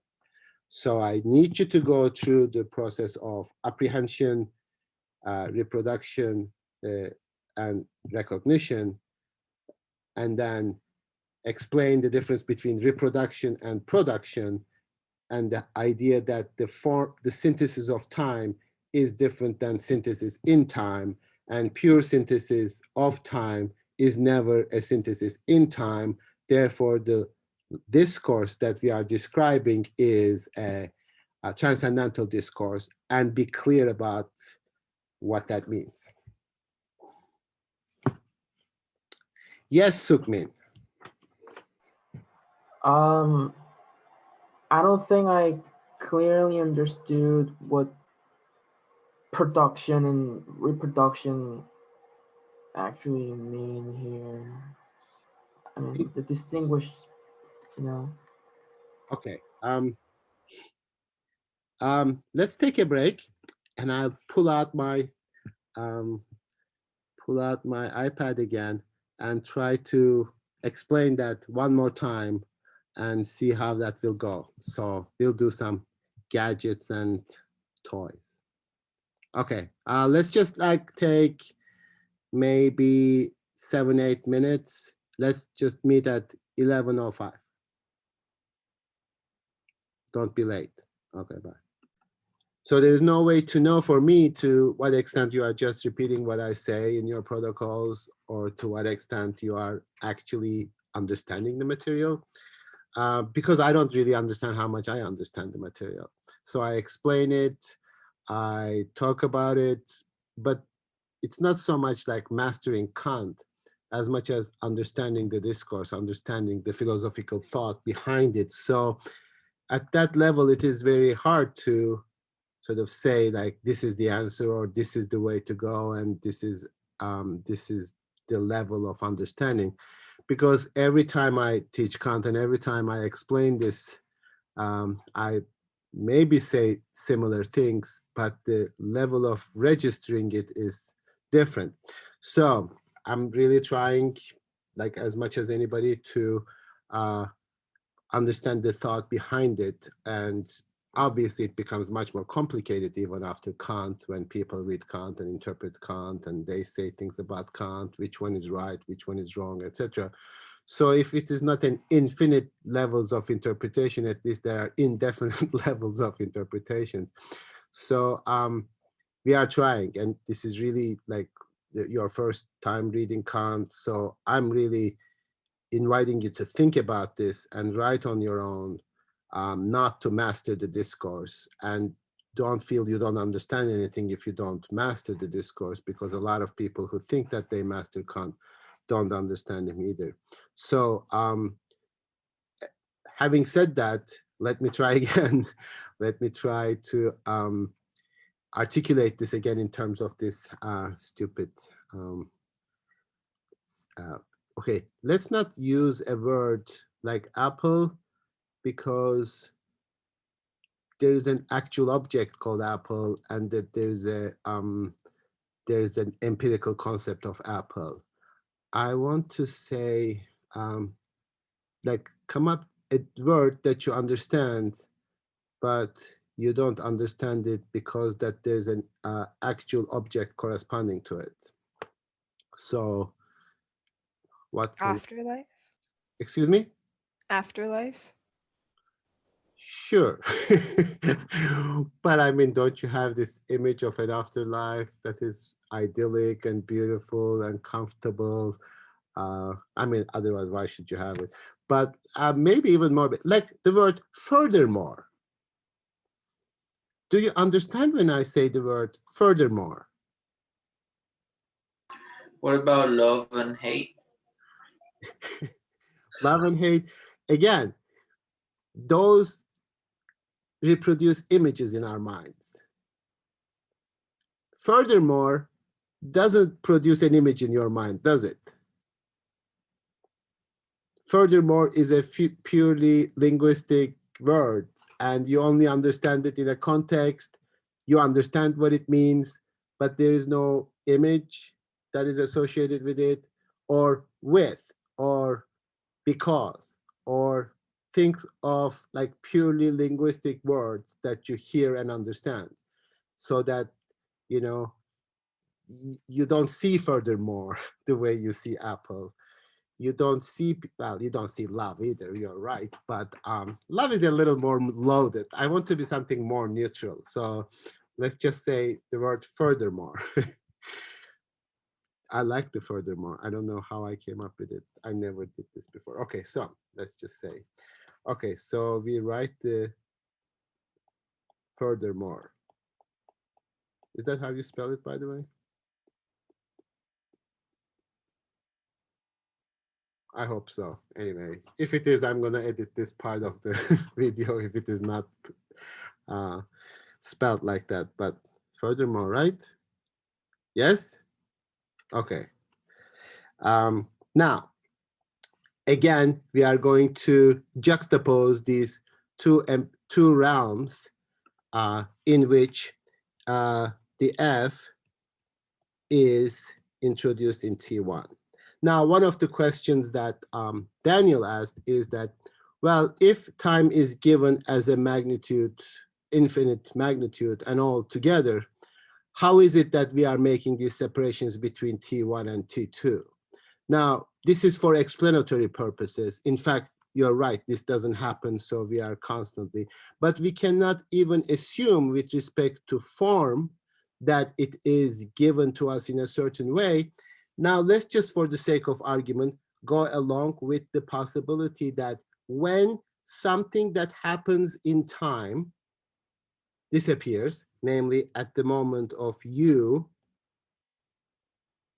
this is T2, assume that T1 disappears too. So this F and T1 disappears.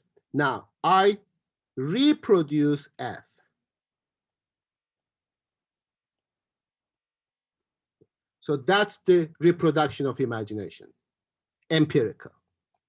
Now, and then THERMO,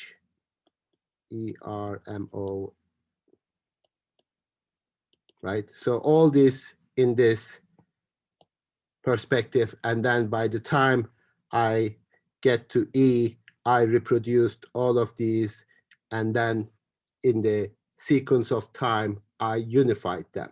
Now, for Kant, in the order of possibility, he says, for this T1 and F to be possible, time must have always already be unified into a whole, into a unity. So for even the first T1 to be a form in which you are going to perceive F as F, a set of transcendental conditions must have always already been fulfilled. And those transcendental conditions is a way in which we, I say for the lack of a better way, prepare the form of time within that framework. That form we cannot assume exists with the content of experience, because time is not given in experience, and he already thinks, well, he did demonstrate that time is the condition for the possibility of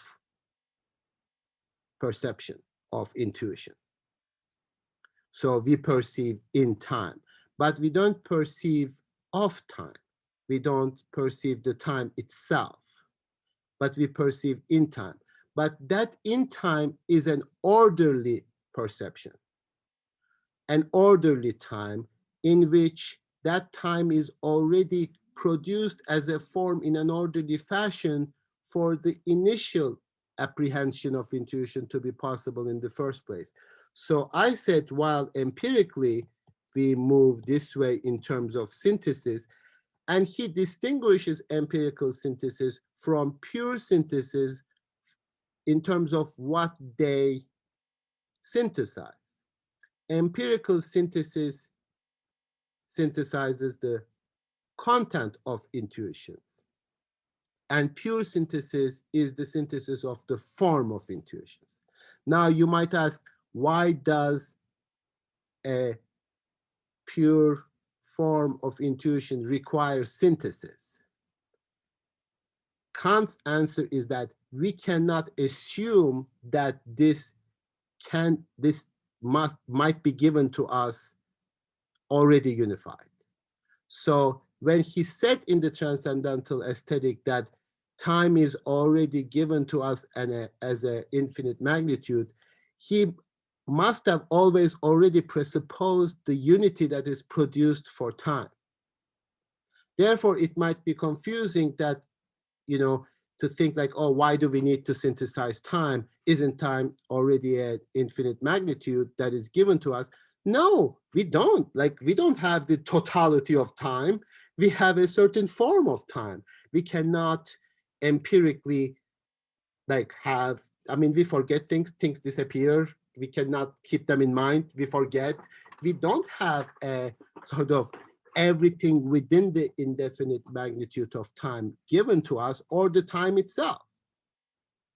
And in fact, the fact that it is infinite kind of suggests that we can never really have it as a sort of pure form. So we always unify it according to certain structure. And that happens according to, first of all, the reproduction in production of time in imagination, and that production in imagination happening because you need to recognize them as belonging together in terms of a concept. Now here, the concept, namely category, is a slightly, I think it's better, we can understand it better here, because furthermore doesn't have a concept. Like Apple. Apple has a concept, therefore it's like an empirical concept. But furthermore, requires a pure concept, but itself doesn't have an empirical concept. We can say like linguistic signs or something like that, or like whatever, whatever linguists classify furthermore as, but we don't know that. It's not like Apple, it's not like love, it's not like any other, like afterlife, etc. It is just a unity category that produces unity, pure unity of the word belonging together, rather than a different kind of concept that we can confuse with the empirical concept. Now that concept provides that those productions of time 3, they belong together. This sequence belongs together.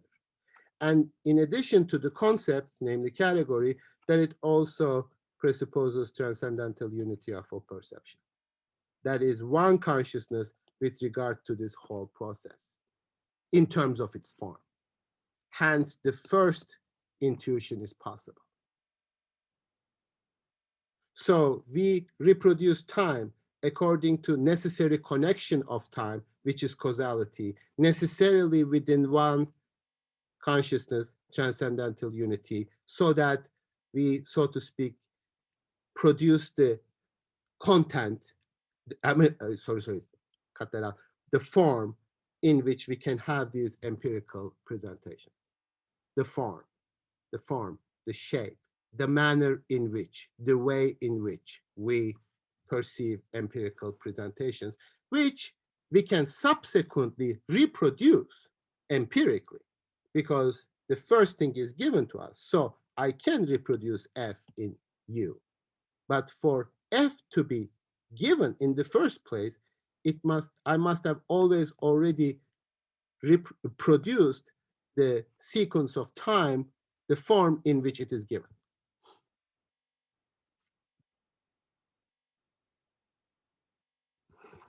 Okay. If I stop sharing, it will disappear. Yeah. Okay.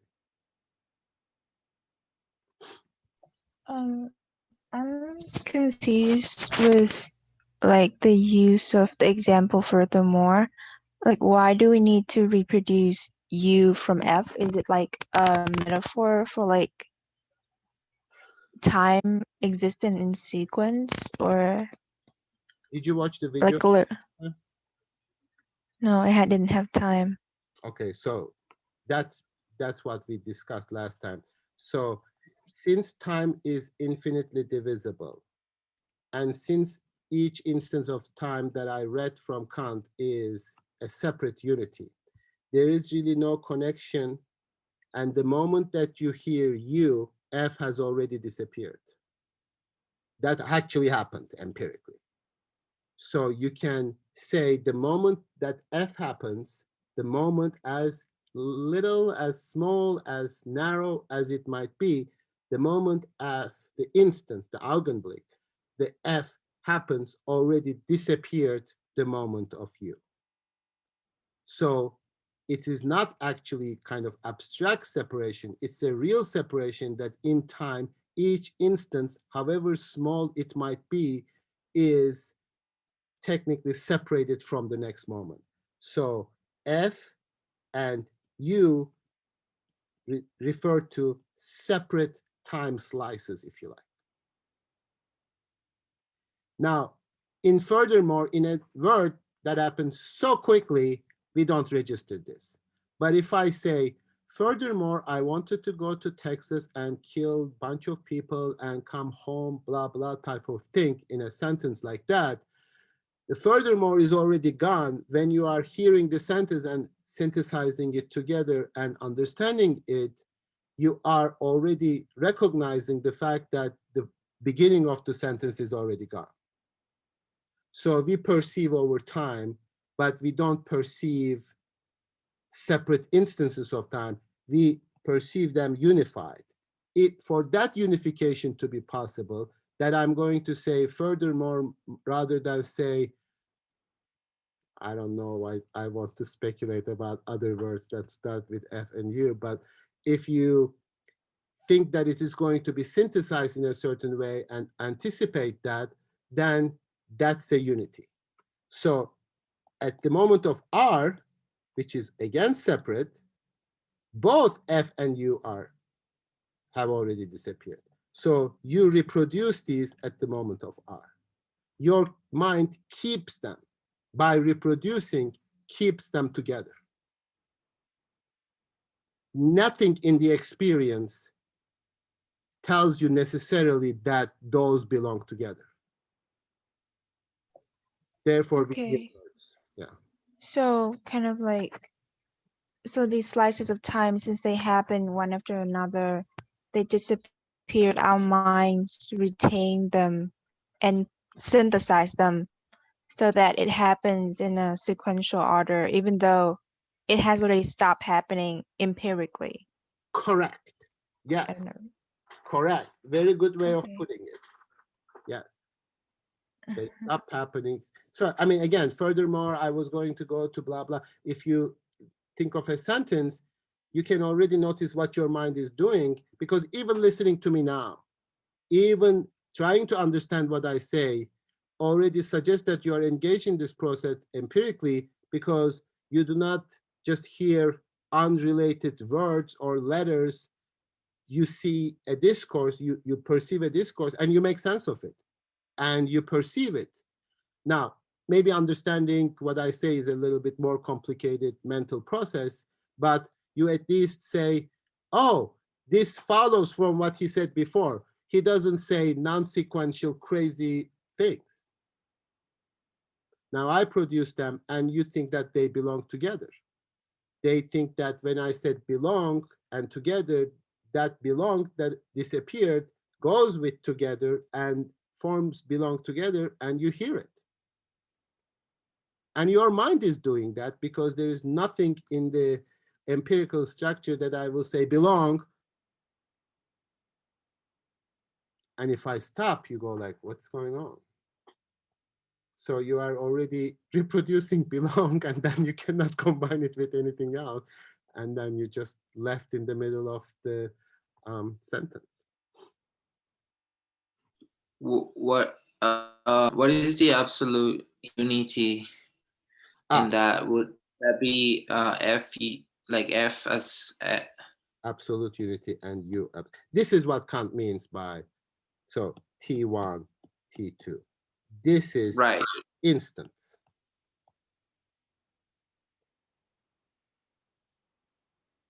So that's his reference to absolute unity.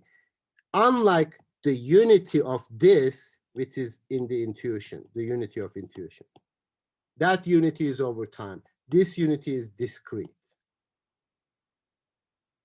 Therefore, I said it might be misleading to use the term unity that Kant uses on page 153, I think.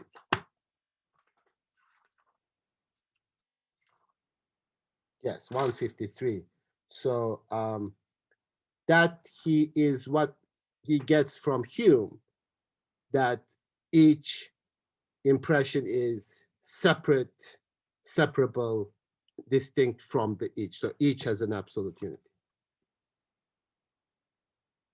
I was me in the case that we have a whole sentence. Furthermore, I went to the supermarket. Would furthermore be the absolute unity, or Well, furthermore would be, and then f of further. I mean, it depends on how you slice time. I'm not, when I hear furthermore, I'm not consciously aware of each instance in which I hear f, u, r, t, h, e, etc. But it is possible that those moments are separate from each other too. Just because they are so quick and I don't recognize, as I do in the sentence, furthermore I went, doesn't mean that it's not there. So our perception takes place over time, and that's quite a mysterious process.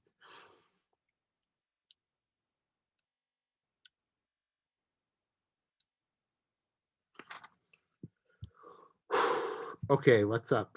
Questions? I like the fact that you are struggling with this. Yes, yes.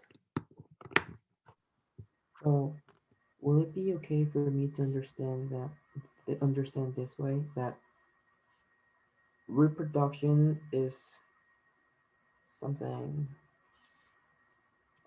non-empirical, and What? reproduction is non-empirical? Reproduction? Yeah, You mean product? and reproduction, like keeping F and U while R is coming out. That's empirical. That's If you empirical. assume F is given, and if you produce F at the moment of U, that's reproduction. It is the T and the T2 that is produced, not the content. The form in which F happened is always already produced. So you need to think the ordering of time, synthesis of time, not the content of what happens in time. So reproduction is empirical process, and production is not. Is a pure process of time, yes. Okay, so the production is the pure part. Yes. Okay. So production is production of time. Now, of course, we do not produce time like manufacturing. What does produce time mean? Produce time means to prepare the order of time in which you can have presentations.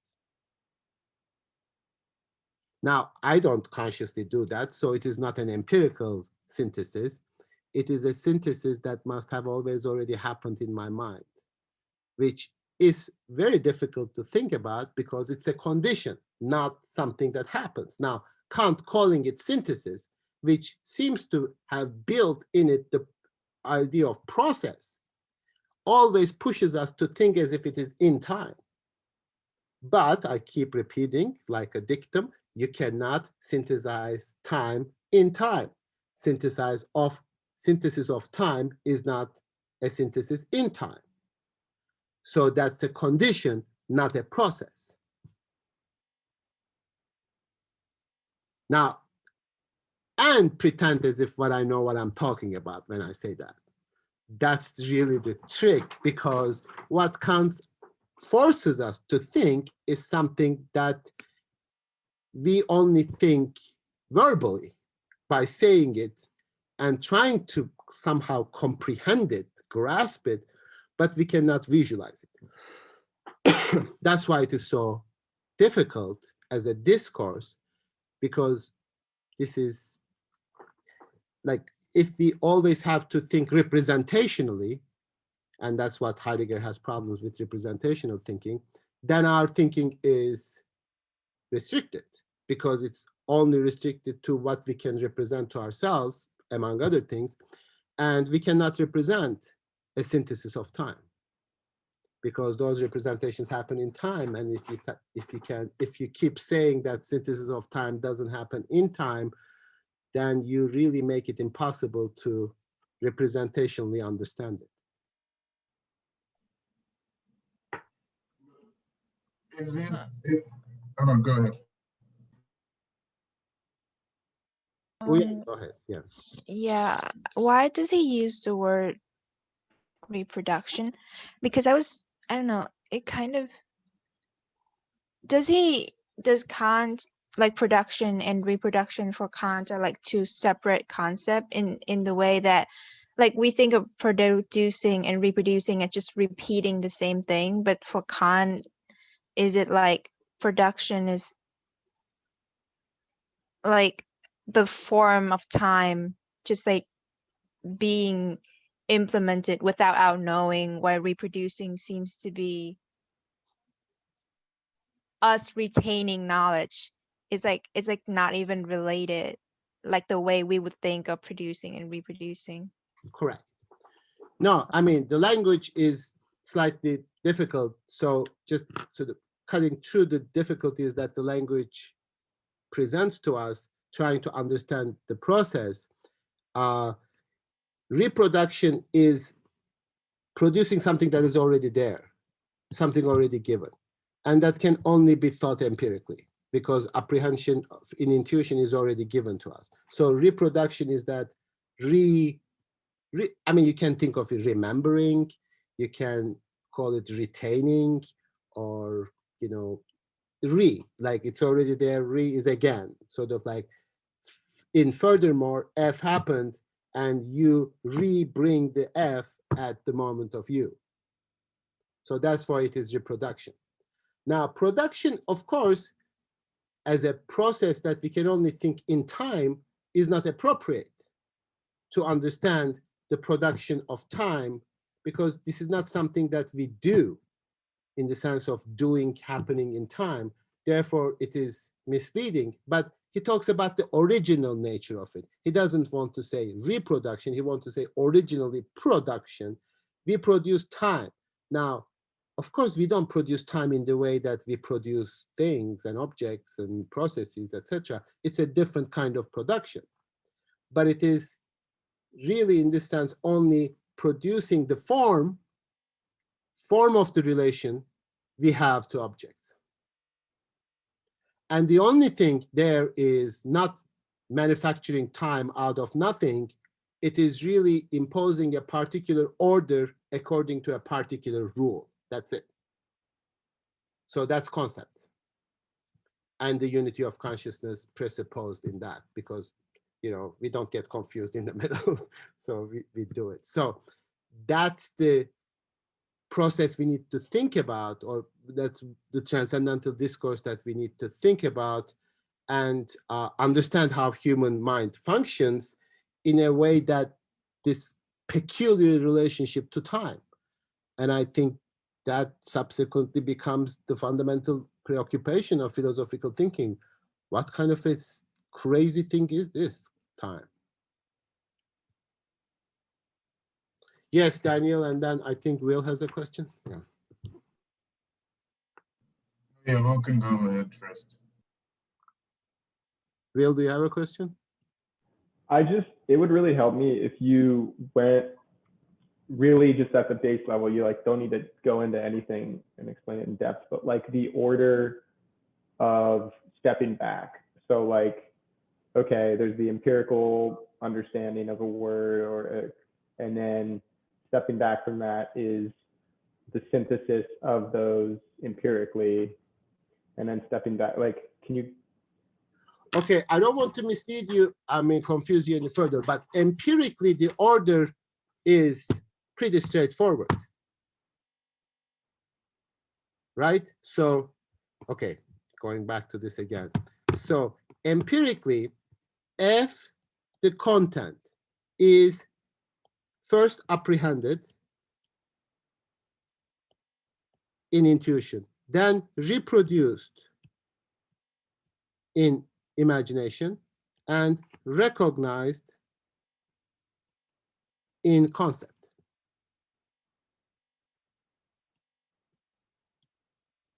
So you are, etc. So this apprehension is possible empirically because I hear the word F. I mean the letter F, sorry. Now, since these happen according to distinct segments of time, distinct slices of time, this unity, which is an empirical unity that happens, has to be made possible by this unity that happens purely. So in the order of transcendental condition, T2, T3, or, okay, that's a little misleading. For T1 and T2 to be combined, it is not the intuition by the production of the form, which presupposes category, not the concept, which presupposes transcendental unity of a perception. So in the order, this is the first. So you are going this way. So there is transcendental unity of a perception categorically, transcendentally. Then there is a category. Then there is imagination productive, such that you can have intuition, such that you can have the empirical intuition in the first place. So we are transcendentally moving backwards because everything that made that first thing possible goes all the way to the transcendental unity of a perception. So then you say, did you have F? Empirically, yes. But even at that moment, you had this whole thing.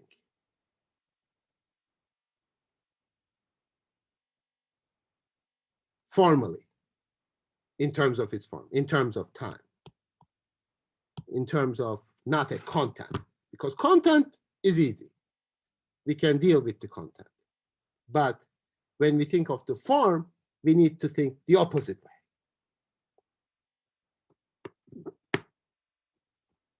And since you explain it in time, and since this opposite way doesn't really take place in time, but it is the moving the original transcendental condition, it becomes misleading.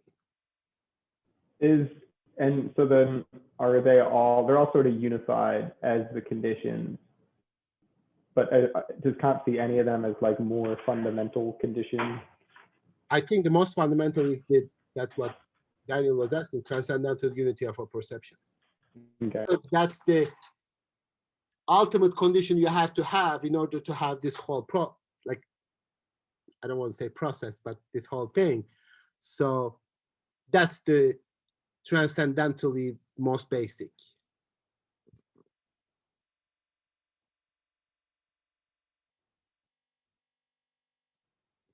If you think this is difficult, just wait until we come to Hegel. You are gonna you are gonna go crazy. Yes, Sukmin. So does transcendental unity of a perception, does that indicate well unified and synthesized consciousness of our own? As a transcendental condition, yes, not definitely as an empirical condition. Okay. Not this consciousness as entity or as such, but the condition. Yes, I mean, a lot of people talk about consciousness in terms of stream of consciousness, in terms of what is going through our heads, what we are thinking, etc. And in that sense, that's not what Kant is talking by transcendental unity of a perception. And then he makes that distinction, empirical perception as opposed to transcendental perception. The reason why we need a synthesized consciousness as condition is that because we need that consistency in ourselves. I mean, we can say we need it, sure, but that's already our experience. Most of our experience is within that consistency. You don't make leaps in time unless you are knocked over the head or something. You don't confuse things for the most part that are discrete. You don't, I mean, our experience seems to have a structure, a unity, a consistency, which is, again, as I said, unfortunately, is our downfall because we seek for that unity beyond our experience. And that's sort of really like both the pharmacon of human perception. Pharmacon in the sense that the word means both poison and drug, panacea. So it gives us incredible power over our experiences, but it also rolls us over to seek things beyond our experience. Okay, isn't maybe this isn't Kant's topic or whatever, but isn't there some unification of transcendental and empirical realms? Yes. Okay. I mean, I'm not sure I understand it. Well, I mean, I get how we're stepping back to look at the forms, the conditions for understanding all that stuff. But they're connected in some way. Like we can't treat them as wholly independent, distinct things, right? Absolutely. Absolutely. I mean, yes, but one of the language of one is easy for us to understand and the language of the other is not. So it's difficult for us to talk about forms of relations and something that we discussed last time. But transcendental unity is such that we do have sometimes, sure, non-unification, disunification, inconsistency in our empirical experience. So, right, like, you know, you sleep and then wake up and you are disoriented, or you take drugs or whatever you do, right? So empirically that unity doesn't always exist. But for that to be even recognized as a disunity, disjunction, there must be a prior unity presupposed such that that unity could be the transcendental unity of a perception. Because we can experience ourselves as disunified against what background? Because if we understood ourselves always disunified, we would never understand ourselves as disunified. And that's the predicament of the self. Like it always falls in love with itself and then screws up.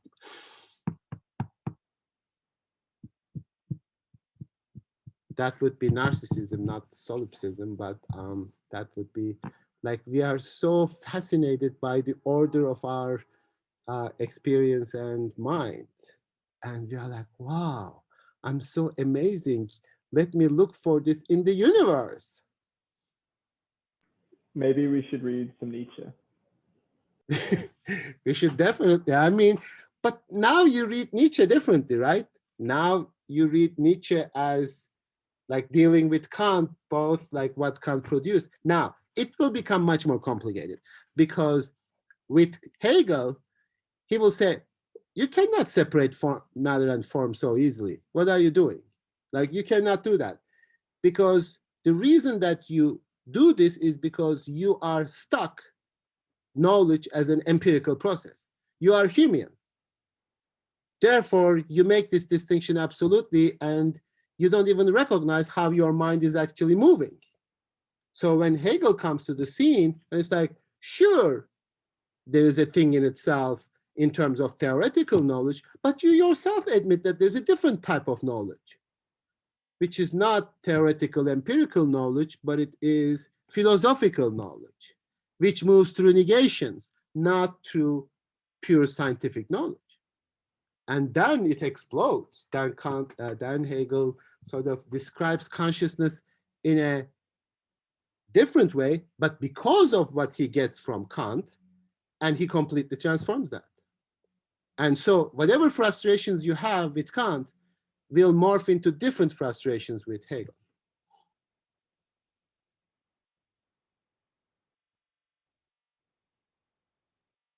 because for Kant, theoretical knowledge is scientific knowledge, experience. Sure, but you already demonstrated a different plane of knowledge, namely the discourse of the transcendental. And that transcendental knowledge, Kant, you already made into a philosophical knowledge. You are forcing us to think something that is impossible to think empirically. You created a discourse, you are torturing us with the transcendental discourse, but that becomes philosophical knowledge. Then that falls into my consciousness. I cannot stay at that moment of all my knowledge is empirical. So Kant is like successful in explaining transcendental discourse, but thereby he expands and cannot contain philosophical knowledge within the empirical knowledge. And that's fascinating. That's really like the beauty of how human thinking is both tragic because it changes in its own success. And it becomes something else. And that's the thought of dialectic, which we are going to start next week with Hegel. So having said that, we are going to do the protocol for next week, and we are going to, I'm going to read those. So Tuesday, I'm going to ask you whether you have questions about your protocols, and you should have something definitely written and submitted by Tuesday, but the final version again will be for Thursday. And I really emphasize the fact that you have 1 week from today to write almost like a paper quality protocol, because this is the heart of the matter, both in terms of content, but also how we move to Hegel, which when we move to Hegel, we are going to start with the preface, which is the most difficult and incomprehensible thing. So we'll move a little bit with the preface, and then I'll stop, jump to the introduction, and then jump back to the preface. So I don't have the book here with me, but I will give you the specific page numbers to read by email. Yes, Daniel. Oh, Farid, I know could you give us something similar to the reading guide you gave for Kant with this, for the Hegel readings? Could I? Yeah, like it doesn't have to be as like comprehensive as that one, but I just feel like it helped me a lot while I was trying to like follow. Well, I prepared those questions because I was teaching the entire text. I had only once the opportunity to teach the entire phenomenology of spirit, but it was like just a graduate class for like like 2 months, just this class. So I can come up with certain questions, but I don't promise that they are going to be either comprehensive or even useful for Kant questions, because I taught Kant the text like many times, like the entire text. So it was a process of building those questions, and I didn't have that process with phenomenology. I don't know whether it will even be useful for Hegel. I mean, I'm not convinced. So because Kant has a lot of technical language and concepts that he builds upon, and then, that helps to keep them in mind. But okay, so I'll send you a number of questions with regard to the preface, either this week or next week. Okay, good luck. Watch the things. I watch them, and helps me the ways in which I wasn't very clear about certain things. So if you have questions this weekend, please email them to me, and I'll try to get to them as quickly as possible. Okay? All right, thanks. Everything. Okay, have a nice Thank you. Have a good week. Thank you.